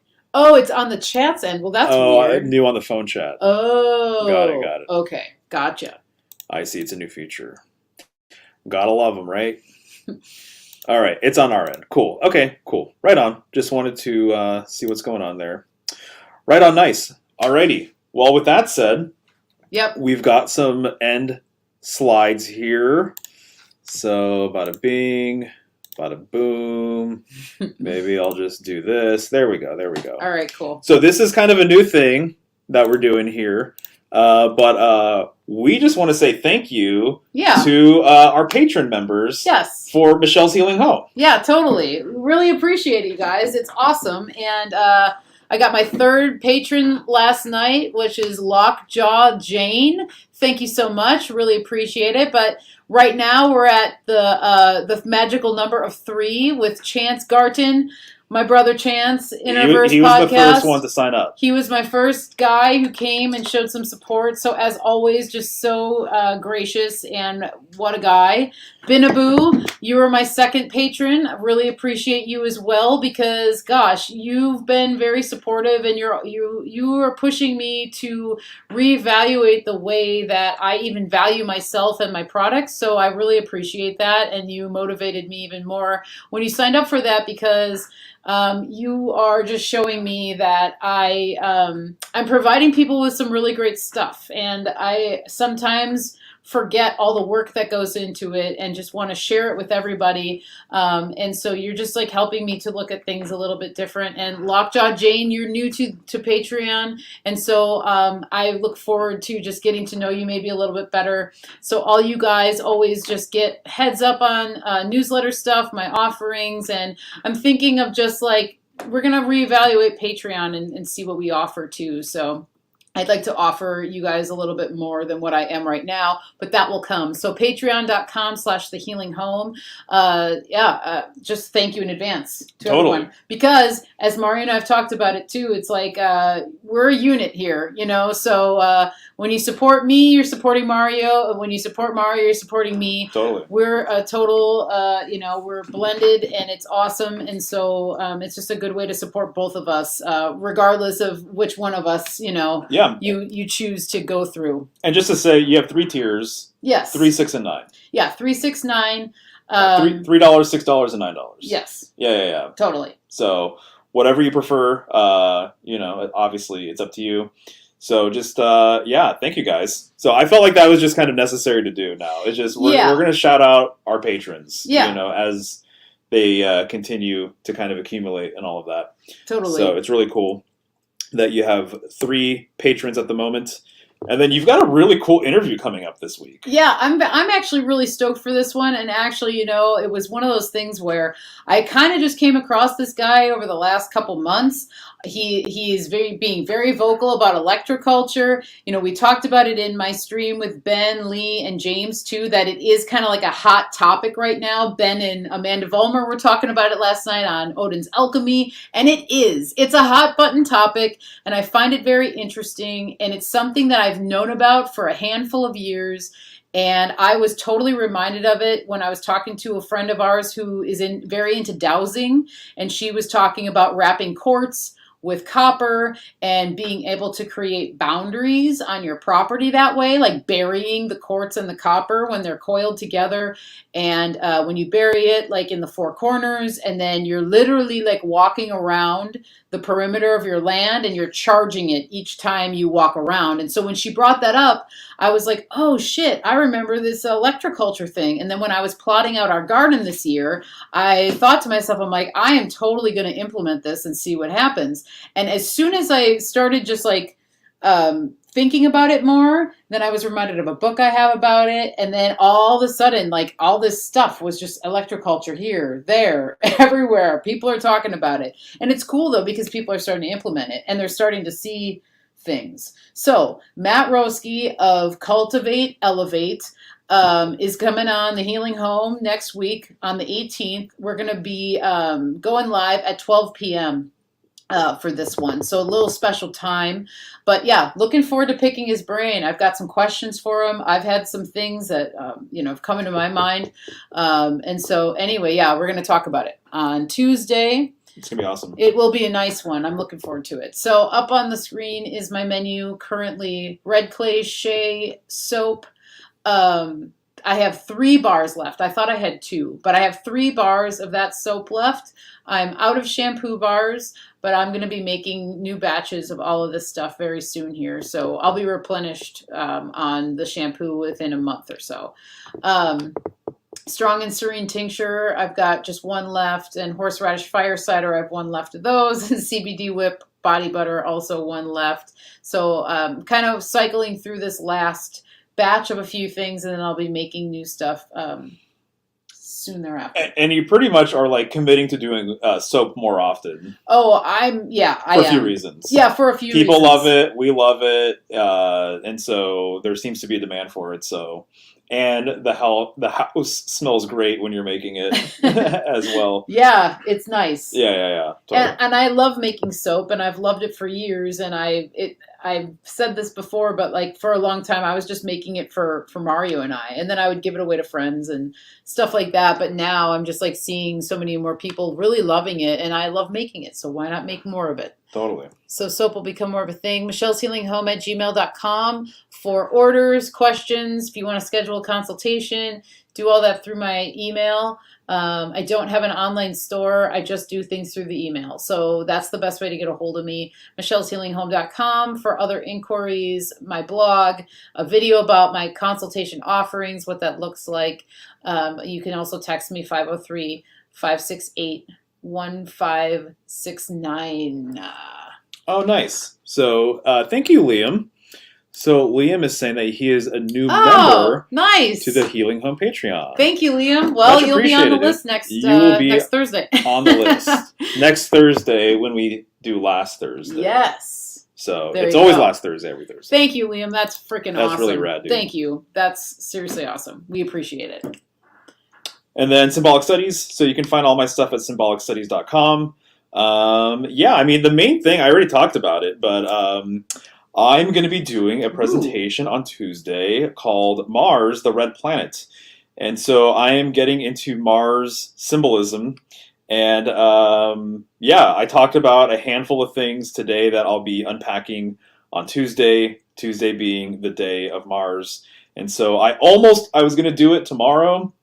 We have a busy weekend that we need to prep for with the fence that we're building. And so I'm going to dedicate tomorrow to that. But Tuesday, it's on my channel here on YouTube. So anyways, that'll be fun. I'm pretty stoked about this one for a few different reasons. So definitely you'll want to tune in. Yeah, and that's a great thumbnail. I haven't seen it yet. Isn't that cool? Yeah, you did a really good job on that. Thanks. Yeah, I think it works. Dude, awesome. Totally. Excellent. Well, I believe that'll do it, guys. Yeah, this is awesome. Well, cool. Thank you, guys. Very much appreciated it, as always. And yeah, so Tuesday is a big day for both of us. You're doing your thing during the day at noon. I'm doing my thing. It's going to be 6 p.m. on Tuesday. Okay. So we'll see you guys on Tuesday. Yeah, sounds good. All righty, y'all. All right. Have a good weekend. Have a good night. Take care. Bye. Later.